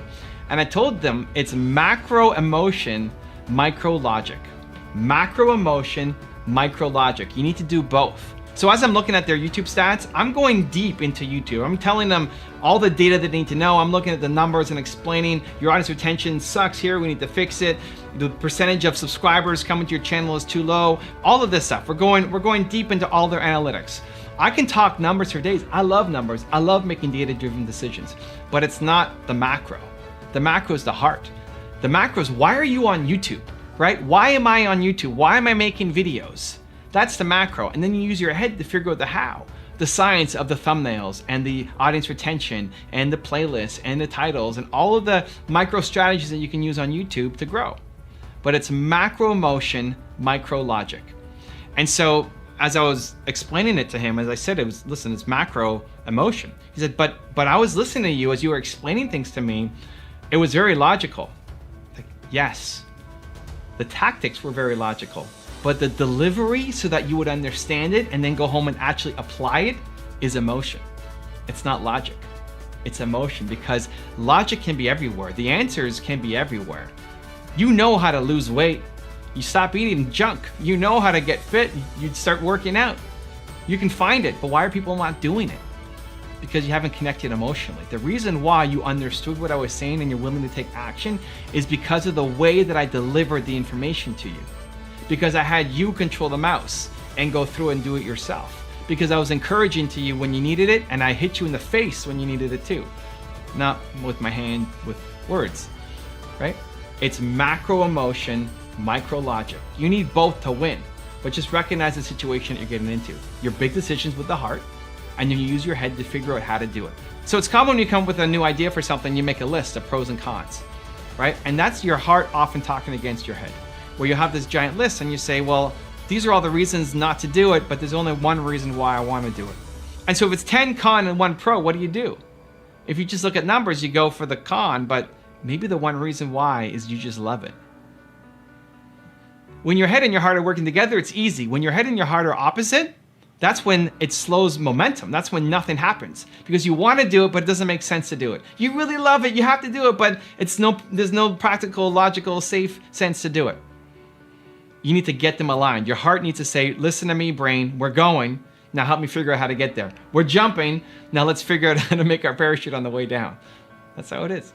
Big decisions with the heart, small ones with the head. The secret to getting everything that you want out of life is to think big and act small. Think big. Have a huge dream. Create a vision for yourself that excites you that you want to make happen. And then act small. Don't let the big dream be so big that it becomes so scary and you never start. Find the smallest possible way to just get started. Think big, act small. Otherwise, your dreams will stay exactly that. You don't do you because you're afraid of negative judgment. You're afraid of what your family will think. You're afraid of what your friends will think. You're afraid of what total strangers will think. You'll sing in the shower, but you won't sing outside walking down the street. Why? It's not because you're afraid of failing. It's because you're afraid of failing in front of other people. Until you crush that fear of judgment from other people, you will never accomplish the big goals in your life, and today I'm going to show you how. So last weekend I was in Dallas. I was doing a speech at Video Marketing World, which is a fantastic event put on every year in Dallas, where some of the top video creators come to try to help other people who are trying to get started in video marketing, build their business.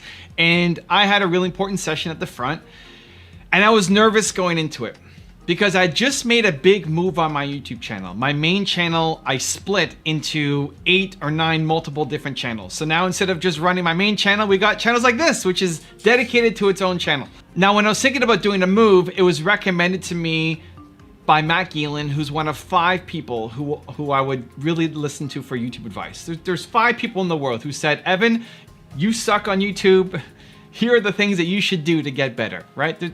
I'm at the cutting edge. There's 5 people who would listen to. One of them is Matt Geelan, and he told me to split up my channel. Another one of the 5 is Jeremy Vest, and he told me don't do the split up. I've known Jeremy for a number of years. He's helped me a lot. I've helped him a lot. I really respect his opinion. He said, do not split up the channels. It's better to keep them all on one channel.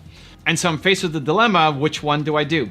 And I decided that I'd rather know and fail than not know, that I would rather do it because I know what my channel looks like now having all the videos on one channel. I know what that looks like. I didn't know what having multiple channels look like. And so I'd rather know and fail than not know.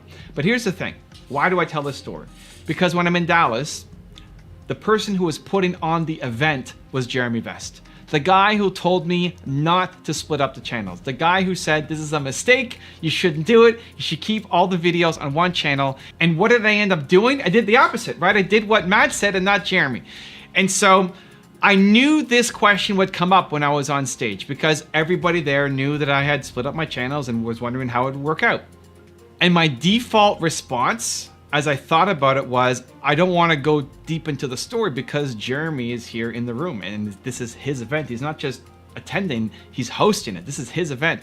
I don't want to make him feel bad. I don't want to make it seem like he's on a spot or that I wouldn't want to listen to his advice because I love him and respect him and I love hearing his perspective. But the fact that I was afraid of it meant that I had to do it. That's something that I've trained myself to do that I want you to train yourself to do as well. That the fact that you are afraid of what somebody else is going to say or think means you have to do it. You have to step into it. You can't teach yourself that when you think of something and you're afraid that you play small. It's better not even to think about it. It's better not to catch your insecurity. When you catch it, you have to train yourself to go off and do it. And then I default to thinking, okay, well, how can I do this in a way that is respectful to Jeremy, that is loving to Jeremy, that I can show people how much I appreciate his feedback, that I don't make him look bad at his own event.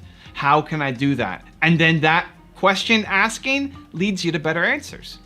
And so it came up, just like I thought it was gonna come up. And I talked about it, and Jeremy wasn't offended, and Jeremy did not look bad. And I accomplished my objective. And I did it, made myself feel proud because I was nervous, because I was afraid. And so that's what I want to teach you, that the next time that you're afraid, that the next time you're feeling small, the next time you're worried about somebody else's opinions of you, that you go and you take action, that you do the thing. Because you cannot play small for life. If you are worried about what people think of you, you will never accomplish the big goals in your business because you have big goals.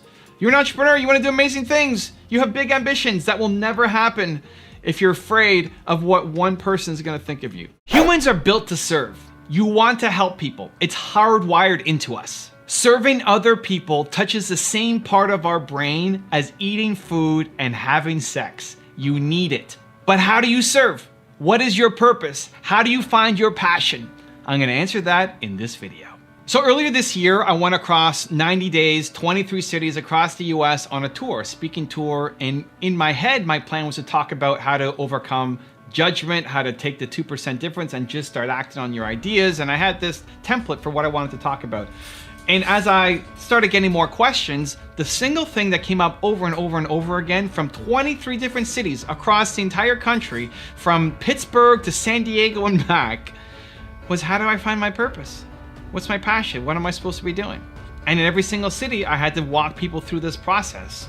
And because it became so important, I started to write a book on it because I basically went through interventions with people where I had them stand up and had them go through a 3-step process that I'm going to walk you through in this video in a minute. And they got a result. And suddenly, after years or decades of no clarity, they had clarity on what they should be doing and what their purpose was, what their passion was, and what their path forward was. Step 1 is who, step 2 is why, and step 3 is how. So let's start with step 1. It's your who. It's your most important core value. Humans are built off of core values, and there's one that's more important than all the others. If you had to decide what is your single most important core value, what is it? You may not know exactly, but you're gonna get pretty close. Just go down this thought exercise for now. What is one important core value that you hold? That if people around you were the opposite of it, it would be toxic to you. It's important to figure out because when people don't know what their most important core value is, you get pulled into a whole bunch of different directions. You get pulled to follow somebody else's purpose, somebody else's mission, and settle for it. But what you're settling for is crumbs. It's crumbs of purpose because it's their purpose that you're just kind of helping instead of you actually living your purpose. It makes a massive difference. It starts with what is your single most important core value, and you can look at that by what are all the things that have made you come alive in the past, the people you love, the relationship that worked out, the thing you learned from your teachers the most, why you love those people so much is a common thread. And when you figure that out, it allows you to build a better life and business going forward with intention around your most important core value and bringing people alongside your mission to support you. So you're working with the people who are like-minded instead of having a random assortment of people who might have great skills with different values and it doesn't work out. Step 2 is your why. This is your purpose. Your purpose comes from your pain. Your purpose comes from your pain. Think about the most painful moment you had growing up in your past. It doesn't have to be from 8 years old. Maybe it was something that happened 2 years ago. But the most painful moment in your life, what was it? Where you felt not physical pain, but emotional pain. That you felt worthless as a human being. When did you feel the most worthless as a human being? That moment. Helping other people is built into you, right? Humans are built to serve. But helping people who are exactly like that will be the people that you love helping for the rest of your life. Because whether that was 2 years ago, 5 years ago, 20 years ago, let's just say it was 5 years ago for this example, the person who you were 5 years ago, you've grown a lot since then. You may not be out of the woods. You may not have figured it all out. You're still on your journey. You're still learning and growing, and you never want to stop learning and growing. But you're way better than you used to be. You're way better than you were 5 years ago. Now, there's a lot of people who are exactly who you used to be 5 years ago, and they're struggling, and they need help, and they need guidance, and they're afraid, and they don't know what to do. You can help them. Just like the version of you right now could go back 5 years and help the person who you used to be, there are a lot of people who are what you used to be. They currently are what you used to be. You can help them. And helping them, it's not just a matter of you can. It'll fill you up. It'll never get old for the rest of your life. Your purpose comes from your pain. And then step 3 is your how. This is your passion. So how did you get out of it? How did you solve the problem? Again, you might not be totally out of the woods. You're still learning and growing. Amazing. But you've learned a lot since the person you were 5 years ago. How did you get out of it? What did you do? Was it watching YouTube videos? Was it meditation? Was it getting in shape, eating better food? What was it? What did you do? What did you do to save yourself?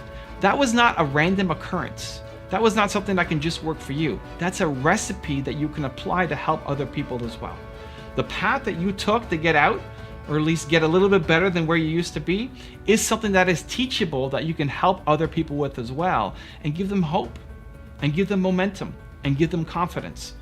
And again, that will fill you up for the rest of your life. Your fear of other people's judgment is the single biggest factor holding back the success of your life. You want to serve others. Humans are built to serve others. You need it. It's your purpose. But serving requires someone else. And as long as you're worried about that person's judgment and opinion of you, you will stay still and never act. So you've got one foot on the brake and one foot on the gas, pushing hard, spinning your wheels, and never going anywhere, knowing that you're capable of a lot more, but afraid to take action. I don't tell a lot of stories about my parents. They had a huge impact on my life. They're here on the wall behind me. I'm 8 or 9 years old, and that's them above me. They're really private people, so I keep the stories that I share about them to a minimum. But one of my favorites are when I was in school, I was in art class, and the teacher told me to do a project, and he said, paint a window. And so I painted a window, and then I added a sailboat, and I added sunshine, and I had some curtains, and I added a lot more to the painting. And I failed the assignment because the teacher said, well, I asked you to paint a window and you did all this other stuff. And so my parents went into school later on and said, hey, what was the assignment that you asked Evan to do? And said, well, paint the window. I was like, well, he clearly painted the window. I mean, he did what you told him to do. and they stood up and became a shield for me. And I was blessed to have amazing parents. You might have amazing parents, you might not. It doesn't matter either way. But wherever you learn and however you learn, you have to learn it. That you need to go off and express yourself. You need to go off and create the thing that you want to create, even if the rules tell you that you can't do it, even if your teachers tell you that that's crazy, even if your parents tell you you'll never make it and they want you to do something safe and practical. You have to do it, because otherwise you're teaching yourself to play small, and that permeates for life. You have ideas, you're a genius, you've got Michael Jordan level talent at something. You should be off creating amazing things, but you're afraid because of other people's judgment. And as long as that is the thing that is in the back of your head, that you're not afraid of failing, you're afraid of failing in front of somebody else. You'll sing in the shower, but you won't sing on the street because you're afraid of what other people are gonna think about you. And as long as that is the reason why you're not taking action, then you lose for life. You love difficult things. You do. Difficult things are amazing. Difficult things are the best. Difficult things are the only way that you grow. Think about it. What's the opposite of difficult? Easy, safe, inside your comfort zone, boring. The single greatest thing that you can ever do for your confidence is teach yourself that when things get difficult, you don't shrink down, you rise to the occasion.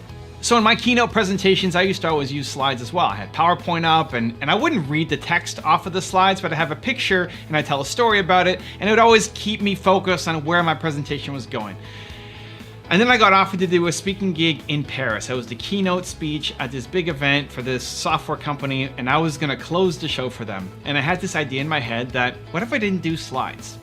What if I spoke on stage for, I forget how long, 45 minutes to an hour, closing keynote, and I just had one slide, and it was a picture of a rabbit, because I was telling a story about trying to teach a rabbit to climb a tree. And it scared me. I thought, it's difficult. And because that's what I thought, then I had to do it. Because in my head is, well, what if I don't remember where I go? What if I forget the stories? What if I lose track of where I'm at and I'm sitting here on stage, the closing keynote, been paid all this money to come, and I just suck? And because that was the reason, then I had to do it. I had to do it. And so I said, I'm just gonna have one slide. And when the tech team said, hey, what do you want to show on screen? Here it is. It's just one slide. Yep. No videos. Nope. No audio. Nope. One slide. That's it. Put that up. And I practice and I practice and I practice. And because my greatest fear in the world is disappointing people, I probably over practice and had my speech down, and I went and crushed it. But even if I didn't, it was the willingness to try. It's the willingness to do difficult things. That as soon as you feel yourself playing potentially small based off of something being difficult, that means it's go time. That means you have to do it. Because teaching yourself that you think of something that's big and scary and then you crouch down and you shy away and you don't do that, that's an ongoing lesson that you are teaching yourself that you suck. You're telling yourself, if I went and said, what about doing just one slide in France, right? For my Paris keynote. What if it's just one slide and I'm scared of it and I don't do it? I'm teaching myself that I suck. That's what you do. Anytime you approach something big and you don't do it, you're telling yourself you're not capable. You're telling yourself that you suck. And so everybody else might let you off the hook. You may not even tell anybody else about this crazy idea that you have, but you playing small is not acceptable. When something is difficult, you have to attack it head on. What do you say when you see yourself in the mirror? When it's just you, when you're all alone, it's just you, you see yourself in the mirror, what do you say? Do you say great things or do you beat yourself up? Most people, they might act confident and seem like they have it all put together, but secretly they're fighting their own battles, and at home, in private, the comfort of their own home, they're their own worst enemies. The secret is to be your own biggest critic as well as your biggest fan. The push you give yourself has to be from a place of love and potential, not lack and despair. So I recently posted on Instagram a little cartoon of me passing by a mirror, and you see my reflection in the mirror, and the caption says, "I love you." And then I challenge people to say, hey, what do you say to yourself when you look in the mirror? And giving them an 18-day challenge to say, every time you see a reflection of yourself, to say something positive, whether it's I love you or give yourself a compliment, something positive, because I think most people live in the land of negativity. All we see is all the negative things that we're doing and all the things that didn't work out and things that could have been better. And that can actually be very healthy. I think you need to be your own biggest critic. I think you need to have higher standards for yourself than what you're currently doing. But it only works, being your own biggest critic only works when it's based off a foundation of love. When it's based off a foundation of I am an amazing human being and I love myself and I suck at all of these skills. The problem that most people have is you see that you suck at a skill, that you didn't get the result, that you're not good on camera the first time you go out. You didn't get the result, you didn't land the sale, you didn't make the deal, you didn't get the date, whatever it is, you didn't get the result, and then you think that you suck as a human because you don't have the skills. It's the opposite. You're amazing as a human. It has to be from a foundation of love, that you love yourself and that you suck at the skills. And then you can beat yourself up over how do I get better? How do I improve? How do I acquire the skills? How do I move forward towards my goals? Your environment has been perfectly created to keep you exactly where you are. Everything around you, your friends, your family, the media you consume, all keeps you exactly where you are. If you want to raise your standards and raise the quality of your life, it starts with raising your environment. So here's a story I haven't told in a while. When I was building up my YouTube channel and I closed my first multi-year deal with a big brand, it was with a CEO, high-powered CEO, one of the largest companies in the world, especially in the entrepreneur space. And it was gonna be me and him on my channel every month answering questions from you guys, from the audience. We did a live stream every month. And it wasn't me interviewing him or him interviewing me, it was both of us talking about a certain topic and then taking questions.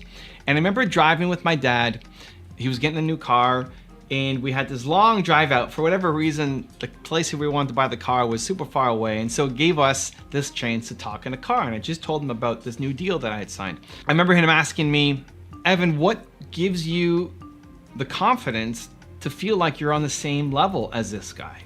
And he didn't mean it in a negative way. It was in a more awestruck way. It's like, man, look at where you've come from, because my family is very humble. Like, you have to be very humble. You have to appreciate what you've got.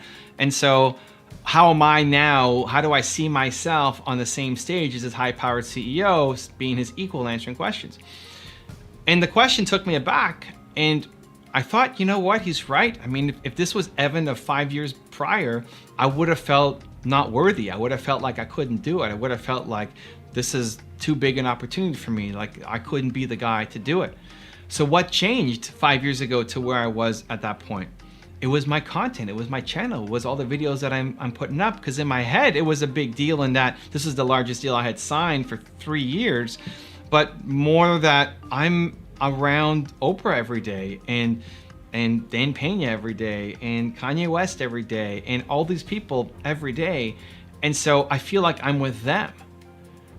And so this CEO deal wasn't that huge a deal because I had changed my environment, right? I'd raised the stakes in my environment, and that raises your standards.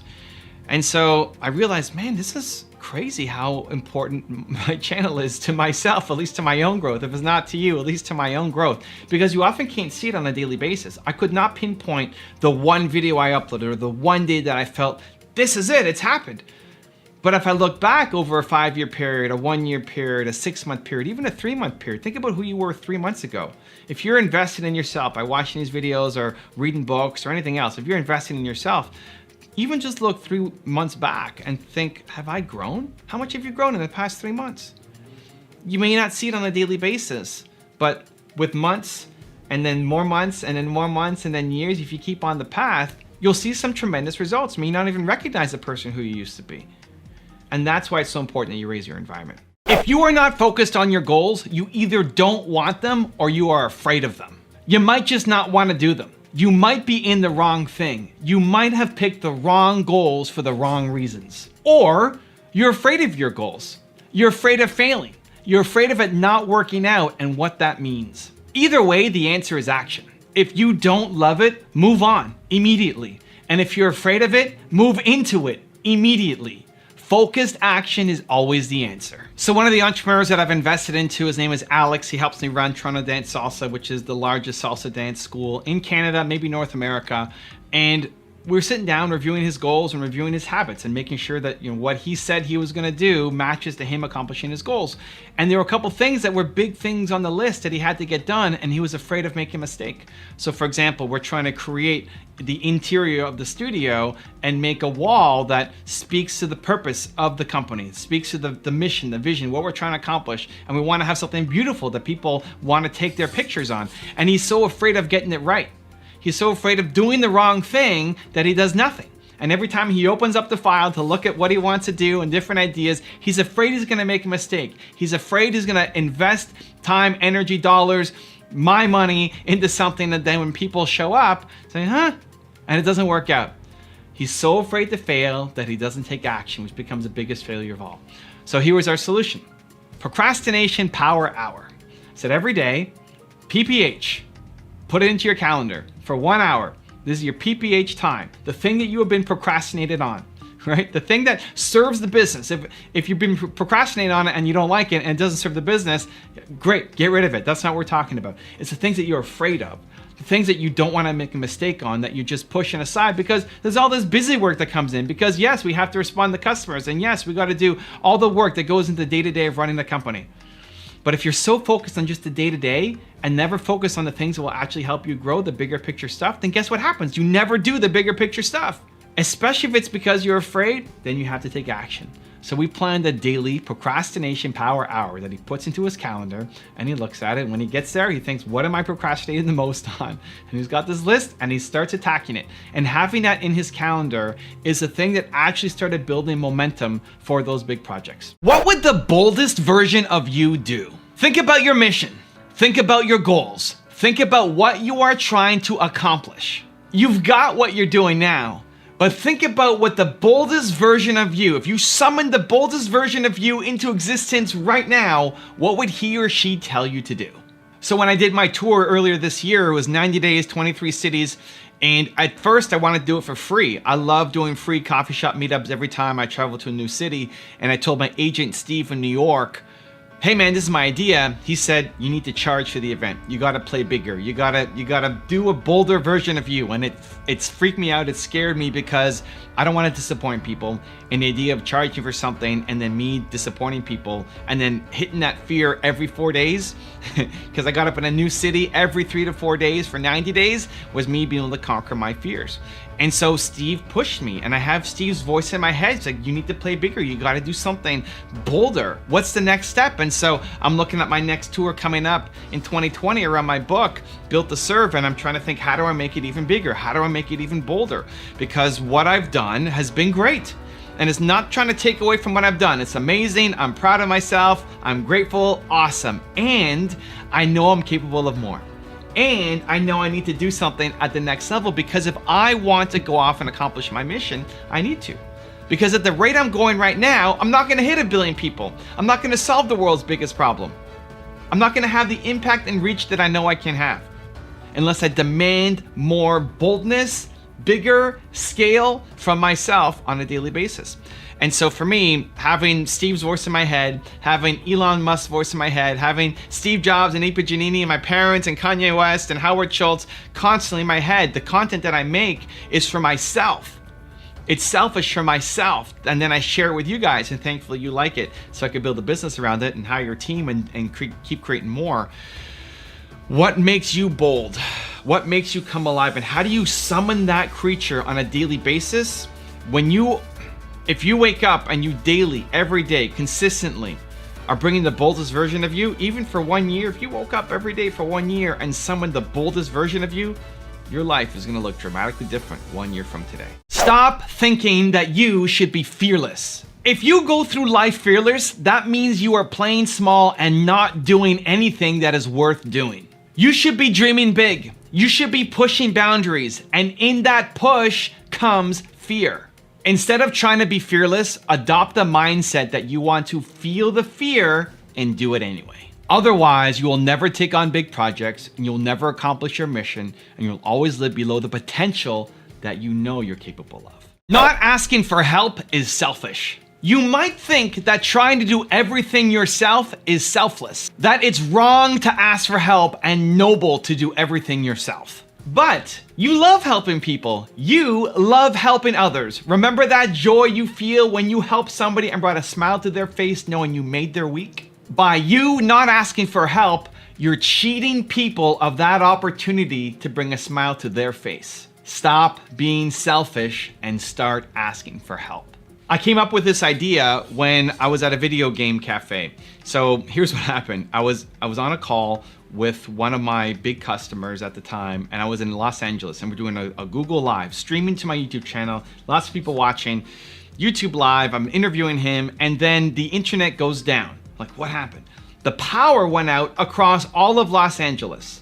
The power goes out and it's down. I got nothing. The stream is still live, but I'm not there anymore. I left my client live on the stream, and he's not sure what happens. He just sees my camera go down, and then he keeps going by himself for another 15, 20 minutes, waiting for me to come back. And he's embarrassed, and it's awkward, and he doesn't know what he's doing because the host who has the audience there is now gone. And then eventually he just leaves because he said, well, I don't know where Evan is, but thank you guys for watching. And it put him in a really difficult situation. I felt terrible. I went back to watching the live stream after, like, oh my God, I can't believe that happened. Now, it's out of my control. The internet goes down in Los Angeles. What am I supposed to do? There's no power anywhere. So as soon as the power gets back up, I message my client and say, hey man, I'm really sorry about that. Let's reschedule it. Let's do it again when I'm back home in Toronto, where I know I have stable internet, and I want to do it again for free, no extra cost. Even though we had almost finished the live stream together, we're gonna do a whole other one for free just because I want to make this right for you. Great. So we come back to Toronto. It's like a week or two later. And my internet is pretty rock solid in my home office. I've never had an internet issue really happen while I was doing a live stream, but I wanted to make extra sure that this time nothing happened, because if something happened the second time, it would not be a good thing. So I asked my friend Jay Rise, and I said, Jay Rise, I need a place that has rock solid internet that I'm gonna do this live stream and nothing can go wrong. And he said, I got a place, it's an internet cafe that I go to. I'll introduce you to the owner. I know him, and you can do it there. Like, thank you so much. So we go there. I'm there an hour early. I'm setting up. I'm talking to the owner. I'm testing the gear, my microphone, the headset, all of it, the camera, testing all of it, just to make sure that everything is working smoothly. I'm nervous because the last time it failed on us. My client comes on. We go live for half an hour, I don't remember, and it was smooth, perfect, no issues, crisp, amazing internet, blazing fast speeds. Great time with the audience, and we delivered an awesome product. Sigh of relief, right? I'm so pumped. I go talk to the owner and say, dude, thank you, man. It was perfect. No complaints, no problems. Thank you so much. How much do I owe you? And he said, well, you were on the computer for about an hour and a half, and Jay Raj was on the computer for about an hour and a half, but I'll just bundle it together. So I forget what he told me. It was like $5 or $7 or $10 or something. Like, are you kidding me? I would have paid $1,000. I would have paid a lot of money just to make sure that this went smoothly, because it's the relationship with my client at the time, right? I said, okay, well, great. Here's the $7 that you wanted. Awesome. Let me buy some stuff from behind the counter. Let me buy some snacks from my friend J-Raz. J-Raz was hungry. He needed to eat. So like, here's $20, $25. Let me just buy out a whole bunch of your snacks and give it to him. He's like, no, you don't have to do that, man. Don't worry about it. Like, no, I want to do it. Let me buy the snack. No, don't worry about it. The owner thought that he was doing a good thing. The owner thought that he was being selfless, that, hey, don't worry, but you don't have to do it, that just paying for the internet was enough for him. But he was actually being selfish. In that moment, he was being selfish because he cheated me of the opportunity of, one, saying thank you. I wanted to pay more. I want to pay more. You're cheating me of the opportunity to do it, and you're cheating me of the opportunity to help my friend J-Rise and give him some food because he was hungry, so we had to go somewhere else. You need to be willing to bring other people in. You need to be willing to ask for help. Yes, you don't want to waste your time. Yes, you want to be respectful. Yes, but people love helping others. We are built to serve. You want to help other people. That joy that you feel when you help somebody out, allow it to come into other people's hearts too. If you quit on something too soon that you still love, you will regret it for the rest of your life. If you don't love it anymore, quit. Move on. You will never win doing work that you hate. But if you love it, and you move on to something else, you will look back on this day and regret it for the rest of your life that you did not see it through. Most people spend their entire life living with regrets. Don't let that be you. The hardest decision I ever had to make in my life was being an entrepreneur. I struggled a lot with the decision, do I want to be an entrepreneur, and had this opportunity to make $300 a month and earn 30% of a company versus going to work at a job that I thought I wanted, a job that I'd been preparing myself for, that this is what I wanted to do. It was in my high school yearbook of this is where I was going to be. And here it was, earning 6 figures, traveling around the world, doing the investment banking that I thought I wanted to do, versus making $300 a month and owning 30% of a company. And the thing that allowed me to push through and be an entrepreneur was me saying, I don't want to live with regret.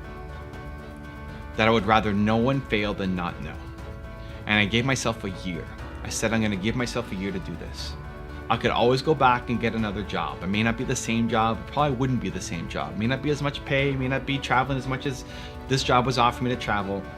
But this entrepreneurial thing, this opportunity that I had, I never knew if it would come back again. Like, I thought maybe this will never happen to me again. And so I decided to go for it. And we struggled and it was hard, but I never ended up having to go back and get another job. And so if you're at an inflection point, if you're thinking about which path should I take, A or B, lean in with your heart. Stop using your head. Your head only understands the world that currently exists. Lean in with your heart and ask yourself, which decision will I regret more if I don't do? And then go take that action.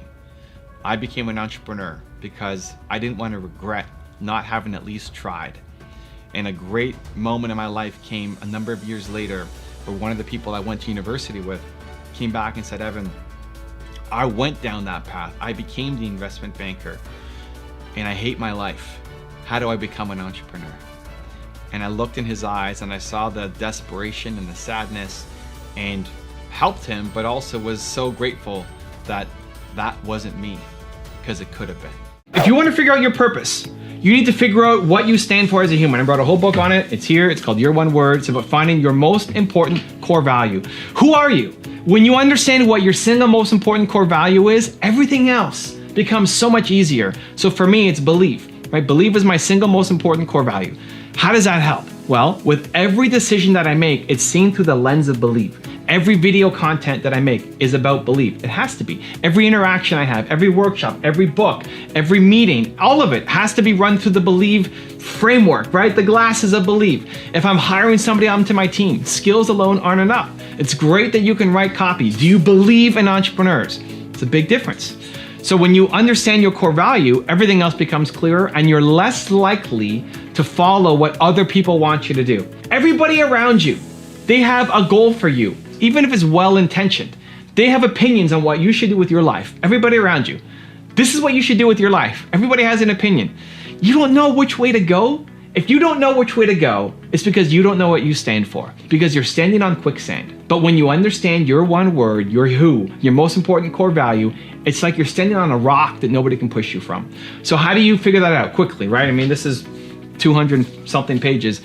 Let's boil it down super quick for you. You want to think about all the people that you love. Your favorite teacher, what you loved about your parents. Think about your favorite musician, your favorite band, your favorite song, your favorite movie, your favorite book, all your favorite things. The things that when you are around, consuming it, reading it, being with them, it makes you feel bold, alive, amazing, confident, unstoppable, right? We've all had those moments. It's just not consistent enough yet. We're gonna make it for you. It's just not consistent enough yet. And so write down a list of 5 to 10 things that make you come alive. Again, people, your favorite teacher, movies, all of those things that make you, that you love, like you could get lost spending time with them or reading them or listening to them. Then write down 3 keywords that describe each of them. So your favorite teacher, why did you love Mr. Jones? It's not because he taught you grade 4 math, right? There was something else about Mr. Jones that you love. Why do I love Seabiscuit, the movie? Because it's about an oversized jockey and an undersized horse and an owner that has no money and all of these things, and they all come together. It's believe, right? My parents taught me that I'm Evan Carmichael and I can do anything that I believe that I can, right? And so through all the things that I love, believe is the common thread. What is it for you? You have to figure it out. You have to figure it out. It doesn't have to take you years of work. Just write down all of the people and the things that you love, 3 keywords for each. Like, do this. This is important. Just do it today. It'll make a huge difference in your life. It's worth it. This is the best 15 minutes you can spend in your life. Do it. Pause the video and do it. And then just see what comes up consistently. What word comes up over and over and over and over and over and over again? Chances are that's your one word. That's your who. Then when you discover it, you have to start living that life. So, if my one word is believe, then I got to think, okay, who around me is not believe? What am I doing that is not believe? What projects am I working on that are not believe? And it gives you clarity and forces some tough decisions. And the more unhappy you are right now in your life or business is because you are out of alignment with your one word. If I was doing something that was anti-believe, even if I made tons of money, I'm not going to be happy because it's against who I am. It's against my core value. Same thing for you. If you are unhappy, it's because you're doing things that don't align well with your core value and you don't know what your core value is, so fix it. Most people never manifest their ideas because you don't trust your ideas. That bold idea that came to you, that made sense to you in the moment, the next day feels too bold, too crazy, too insane, too not for someone like you. I believe that the decisions that come to you when you're feeling bold are actually the right ones for you and you have to take immediate action on, because otherwise your head gets in the way and talks you down from doing the things that you should be doing. So right now I'm in the process of looking for a creative director for my business, someone to look at all my content, suggest ways to make it better, to be focused on the branding and opportunities for me. And this was a suggestion from Mark Drager, friend of the channel, longtime personal friend of mine as well. He helped film my very first video. He's the reason why I did Top 10 Moves to Success. Long story with Mark, and he said, Evan, you need a creative director for your business. Creative director or a brand manager or CEO, somebody to be in charge of all the creative decisions and getting me out on the stages that I need to be out on.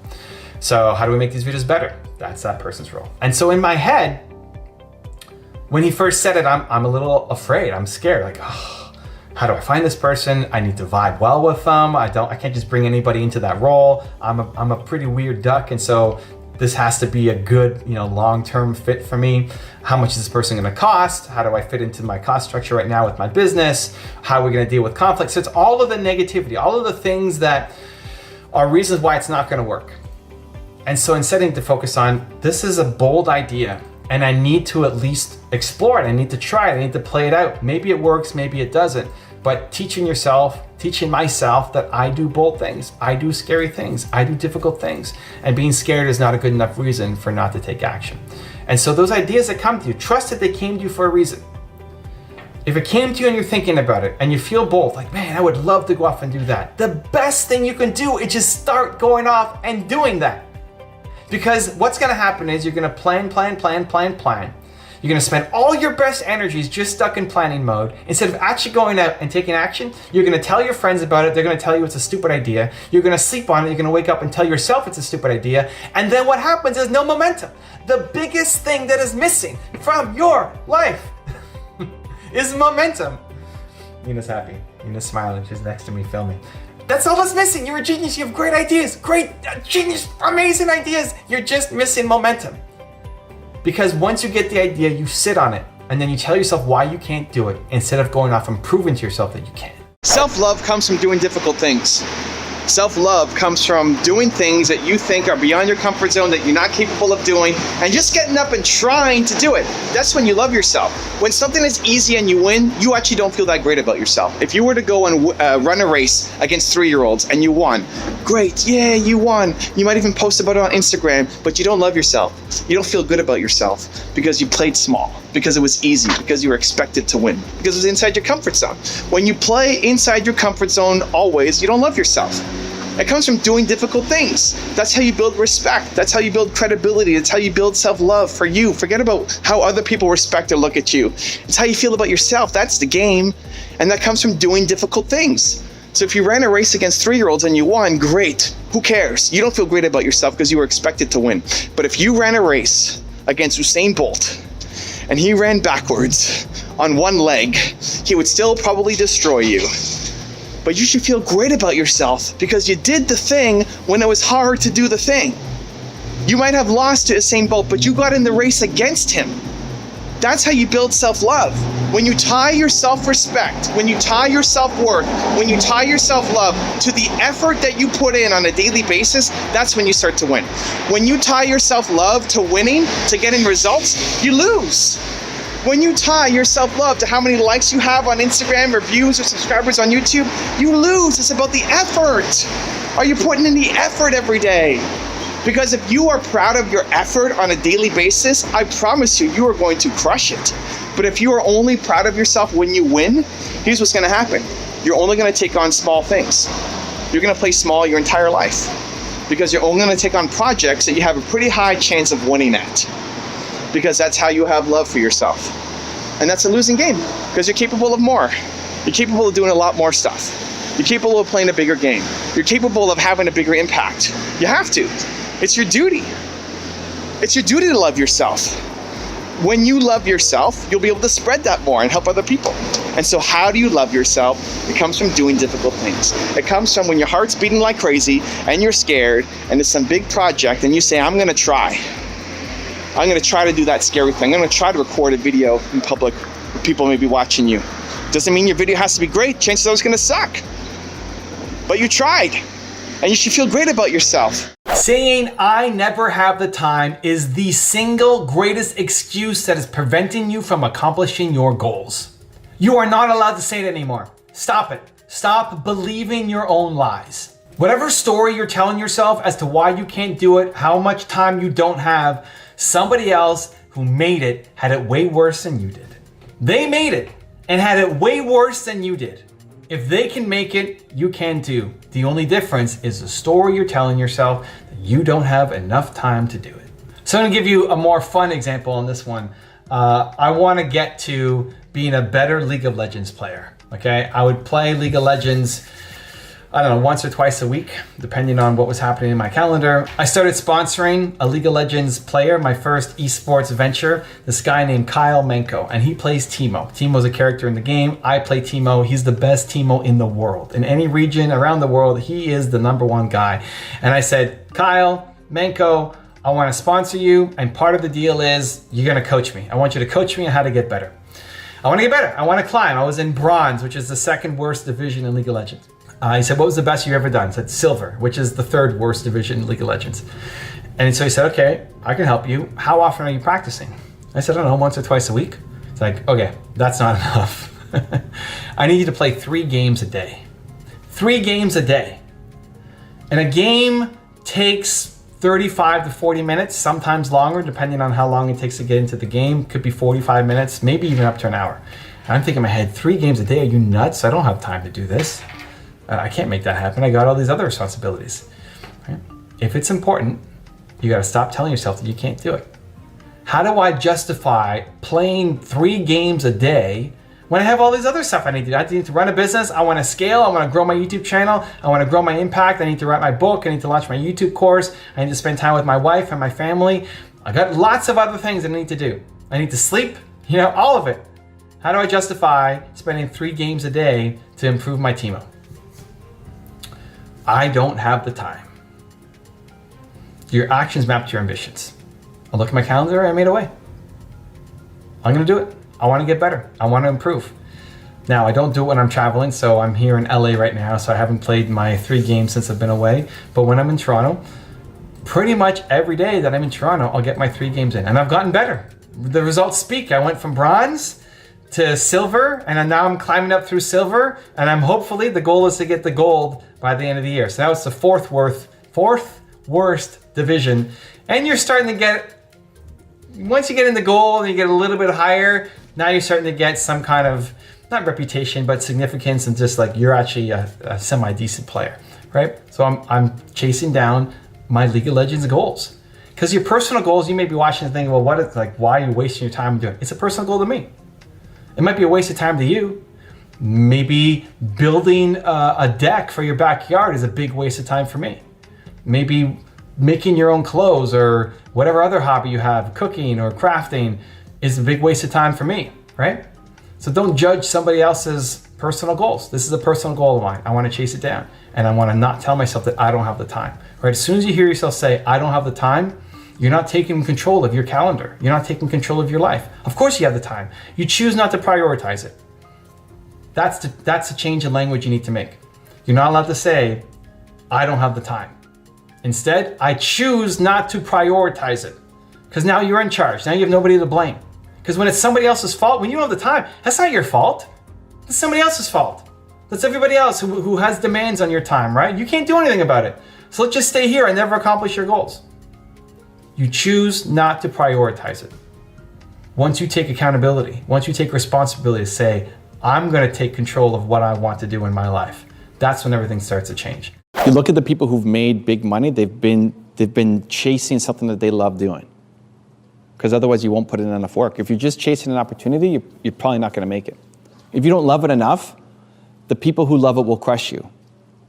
Like if salsa dancing was the hot trend for 2020, you can say, great, I'm going to make tons of money salsa dancing, being an instructor, and then I'll do that for 3 years and then retire and go travel the world and do what I love. You'll never make the money salsa dancing because Alex is going to destroy you. Sorry. Yeah, because he loves it, right? Because you'll be a wannabe and you'll never put in enough work to actually get great at the thing. Like if you're going to work with somebody who's going to be in your production, and they just want to make it as an actor because they think it's a path to make tons of money. Because Brad Pitt makes $40 million a movie or whatever it is, but they don't actually care about being a good actor. They're not even going to get into your show. Like you're going to spot that out and say, no, I need people who actually care about the craft. You don't have to be an extrovert to sell. You also don't have to be a slime ball to sell either. All you need to sell is a vision that you believe in and a passion to make it come true. And if you don't learn to effectively sell, that genius idea that you have in here that can serve the world will never come to fruition, and you'll never get the impact that you're after. So I'm here in LA, and over the past 2 days, I've been on the podcast for Jordan Belfort, Wolf of Wall Street, and Jay Abraham, who's the legendary marketing guru for Tony Robbins and Damon John and a whole bunch of other people. And I'm on their podcast, and I'm telling them that they need to be on YouTube, that they need to get their message out. I want to see them more heavily invested. I want to see their message reach the world. And 5 years ago, Evan of 5 years ago would have been too afraid, too humbled, too worried that I might not be perfect, that I wouldn't be able to persuade them to do the thing, and so I wouldn't have tried. And I still have a bit of that in me. When Jordan Belfort asked me, how good are you? Like, how good at YouTube are you? And the answer that I gave was, within the thought leadership world, if you want to help entrepreneurs, I'm top 3-5 in the world. Even as I say it, it feels weird saying it, because the Canadian or Carmichael kind of humbleness is pumping in, but it's also true. Because when you're talking to somebody who is not super familiar with what you're doing, they're trying to get an understanding. When I'm talking to Jordan Belfort and trying to give him an understanding of what I do and why my message is so important for him, I'm trying to serve him. I'm trying to help him. I want him to win. So the credibility is important. It backs it up. And me not strongly believing in myself means that he won't believe in me either. And one of my favorite messages from Jordan, and I told him this at the beginning of the podcast interview, was sales is about a transfer of certainty. Of all the things I've learned from Jordan Belfort, that is the number one thing that still rings true in my head. Sales, if you want to sell people, you want to persuade them on something. And it's, again, not for nefarious reasons, not to screw somebody over, not just to get their money. You want to persuade them. I'm here trying to persuade Jordan, trying to persuade Jay, trying to persuade lots of other people to take their message and put it up on YouTube to spread it to the world. It's for them. Right? I got frustrated with Jordan halfway through the interview, and he said, "Why are you frustrated?" Because he's making it a joke and having fun, and he loves having fun on the show, and it's a more entertaining show. He's way more funny and entertaining than I am. I told him, "You're doing this for the audience because people will watch the show. I'm doing this for you. Like, we're here at a limited time, and I want you to win. I want to get this out of my head into yours so you can go take action on it." Right? So the ability to sell and persuade is based off your ability to transfer certainty. And so when you fully believe in the thing, like this is right, this is the thing that has to happen in service for your customer, in service for your audience, you have to do this, not for me, but because it's the best thing for you. When you fully believe it, then you have to go all in on it. You have Michael Jordan level talent at something, but instead of being world class at that thing, you settled for being just above average at something that you should not be doing. Albert Einstein once said, "Everybody is a genius, but if you judge a fish by its ability to climb a tree, it will believe its whole life that it is stupid." That's most people's problems. You are a fish, and you're trying to climb a tree instead of going and being great at swimming. This is the exact problem that I am on a mission to solve. So I recently had a young entrepreneur come to one of my Toronto Q&A meetups that are free, that I host every week. And he said, "Evan, I have a problem. I'm trying to decide between what my parents want me to be, which is an architect, and what I feel a yearning towards, which is being a musician. And I don't know what to do. I don't know how to decide. I don't know how I'm going to be a success as a musician. I don't know how it's going to work out. And my parents want me to be an architect, and there's this clearly defined path for how to do it." And he's afraid. And I think that's so many people. There's this safe, perfect path that has been designed that people have done forever and ever and ever and ever and ever. Or there's this new, crazy, messy, unrealistic, unsafe, unsure path, which is following your passion, being an entrepreneur, and trying to figure out where you're supposed to go. Here's the thing. If you only go down that safe path, if you only take that job, if you only listen to your parents or other people and you do what they want you to do, you're always going to be unhappy. You're always going to know that there was this thing inside you that you could have done, that you didn't take action on, and you hate it. It's never been easier to actually be yourself and build a business and have success being uniquely you, right? This was not open to your parents and definitely not your grandparents. The ability to be an entrepreneur on the side, making money using your phone, is something that your grandparents don't understand. It's totally wild. And so you are a unique individual, right? You are, I am, we all are. You have unique interests, personality traits, belief systems. You're unique. You need to do something unique. If you are unique, you need to do something unique. If you're stuck doing the same thing that somebody else wants you to do, you're never going to be happy. Now, there may be some alignment. You may not absolutely hate the job that you're at, but you know you're capable of more. You're Michael Jordan. You are the Michael Jordan of something. You're a genius, an absolute bona fide genius at something. This is why I think it's the world's greatest problem. This is why I do what I do every single day in making this content and videos for you, because I want to unlock people, hopefully more than one at a time, but even if it's just one person who watches this video and gets unlocked, I'm pumped. Because I think if everybody is off doing the thing that they are a genius at, man, I want to live in that world. Hope without action leads to pain and suffering. Watching videos like this is not enough. It might give you hope, but hope that is not tied to action and you doing something will mean you never accomplish your goals. The answer is always action. It's hope and then action. And when that doesn't work out, more action. And when that doesn't work out, more action. So a couple years ago, I was in New York and I was meeting with my agents, and one of them said, what am I trying to do? What's my vision? What's my mission? What am I trying to accomplish? And I said, I wanted to spread belief. I wanted to spread hope. And he jumped all over me about the hope. Like, you want to spread hope? Hope's not enough. You can't just do hope. And I remember walking away, he's like, what's he talking about? Hope is so important. If you don't have hope, how are you going to believe in yourself to go chase something down? Without hope, you got nothing, right? Without hope and belief, you got nothing. Where I realize the difference in the thinking is the usage of the word is people hope things will happen. It's not having hope in something, it's hoping that it's gonna happen, and then they sit on their bed, sit on their couch, sit at home and do nothing. That kind of hope, that's not a strategy. Hope and belief is your first step. It's your first entry point in. You have hope that things will happen. But then you gotta get up and do something, right? And so, figuring out that message when I was talking to my agent didn't come to me right away in the moment, because at the same time, as much as I'm filled with hope and belief in humanity and what we can all do, I'm working, right? I'm taking action. I'm making 3 to 4 videos every day. We haven't had a day in the past 5 years where a video hasn't gone up. Every single day. I don't know what that consecutive streak is, but it's long, it's big.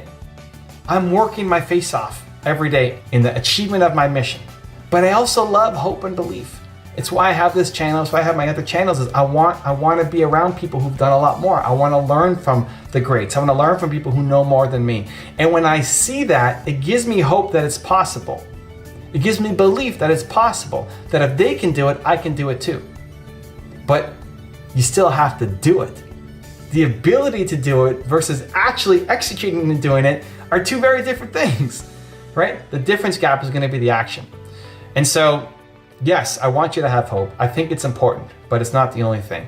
You got to make sure you turn that hope and not just rely on a strategy, but you're doing the daily work to chase down your dreams. People aren't lazy. They just don't have dreams that inspire them. They default to thinking, I'm a lazy person. I don't have ambitions. I don't know what I want to do in life. I'm just a loser. No, you just don't have a dream that makes you want to go off and do something. And until you figure that out, you're going to be in this constant cycle of feeling like a loser.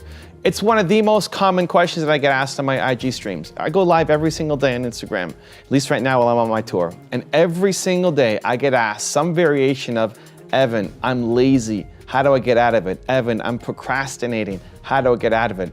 One, you don't call yourself a lazy person. There's no such thing as a lazy person. If you are procrastinating or you're being lazy, right? You are being lazy doesn't mean that you are a lazy person. There's 2 reasons why you're doing it. There's 2 reasons why you are being lazy. 1, you don't have a dream that's big enough. You don't have something that inspires you. You don't want to get out of bed in the morning. If I was an accountant, I would be a really lazy accountant. I would hate my life. Not to knock accountants, it's just not for me. If I was a video editor, I would be lazy. I would hate my life. I don't want to be a video editor. I don't want to be an accountant. Actually, there's most things in the world that I don't want to be. And if you forced me to do that, I would be lazy. That's 95% of America. I think 95% of America wakes up and drives to a job that they hate. And then they're lazy there. But they have dreams, they have ambitions, you have Michael Jordan level talent at something, you just have to find it. And so if you don't know what that thing is, then it's your duty to go off and explore. You test, you try, you see. You say yes to a lot of stuff. Like, this is the most important thing that you need to figure out in your life if you don't know what your dream is. You have to go off and try things. Just like you won't get married until you go on dates. You won't get married to an idea until you go on dates, until you try it, until you say yes. And the acid test is, did I like it? Do I want to go back? Does this fill me up? Did I enjoy the process of it? Can I see myself doing this and having fun? Because when you're having fun doing the work, that's when it will fill you up. That's when you won't be lazy.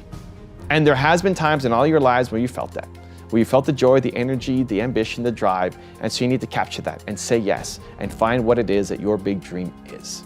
What is the most constructive criticism you've ever received? Can you go to next question? I don't know. No, this is a good question. Come on. No. Okay, go to next. Are you serious? We're Yeah, gonna skip this? That's a great question. No, I had a great answer, Believe Nation. Anyway, we're you moving tell on. me afterward. How often do you take stock of your life and evaluate the direction you're going? When you do, Okay, next question. I don't like this one too. because it's too long, right? Okay. She's already zoning out. If you can't answer the question in 10 words, she's out. Okay. Where's someone you never want to travel to and why? That's a pretty What fast did you one. just say? Whoa, I didn't even hear what you said. Where is somewhere you'd never want to travel to and why? I want to travel everywhere. It can be even like something small, like a sewer. No. It doesn't have to be a country. Would you want to travel to a sewer? No. Okay, well, take it something like that. Okay, not a sewer. Okay? No, not a sewer. Something similar. I don't know. What else? How about a slaughterhouse?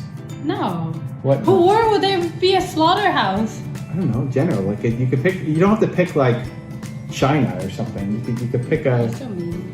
No, I'm saying you don't have to pick something. You don't have to be a city or a country. You could pick. You could pick I don't something know. else. Anywhere that it's thrill. Like horror, I don't like to go. Oh, there you go. Like a horror amusement park or something. Yeah. Yeah. Okay, that's a good one. That's a good one. Good answer. Good answer. Good answer, Nina. Good answer. Good answer. I would say space. Why?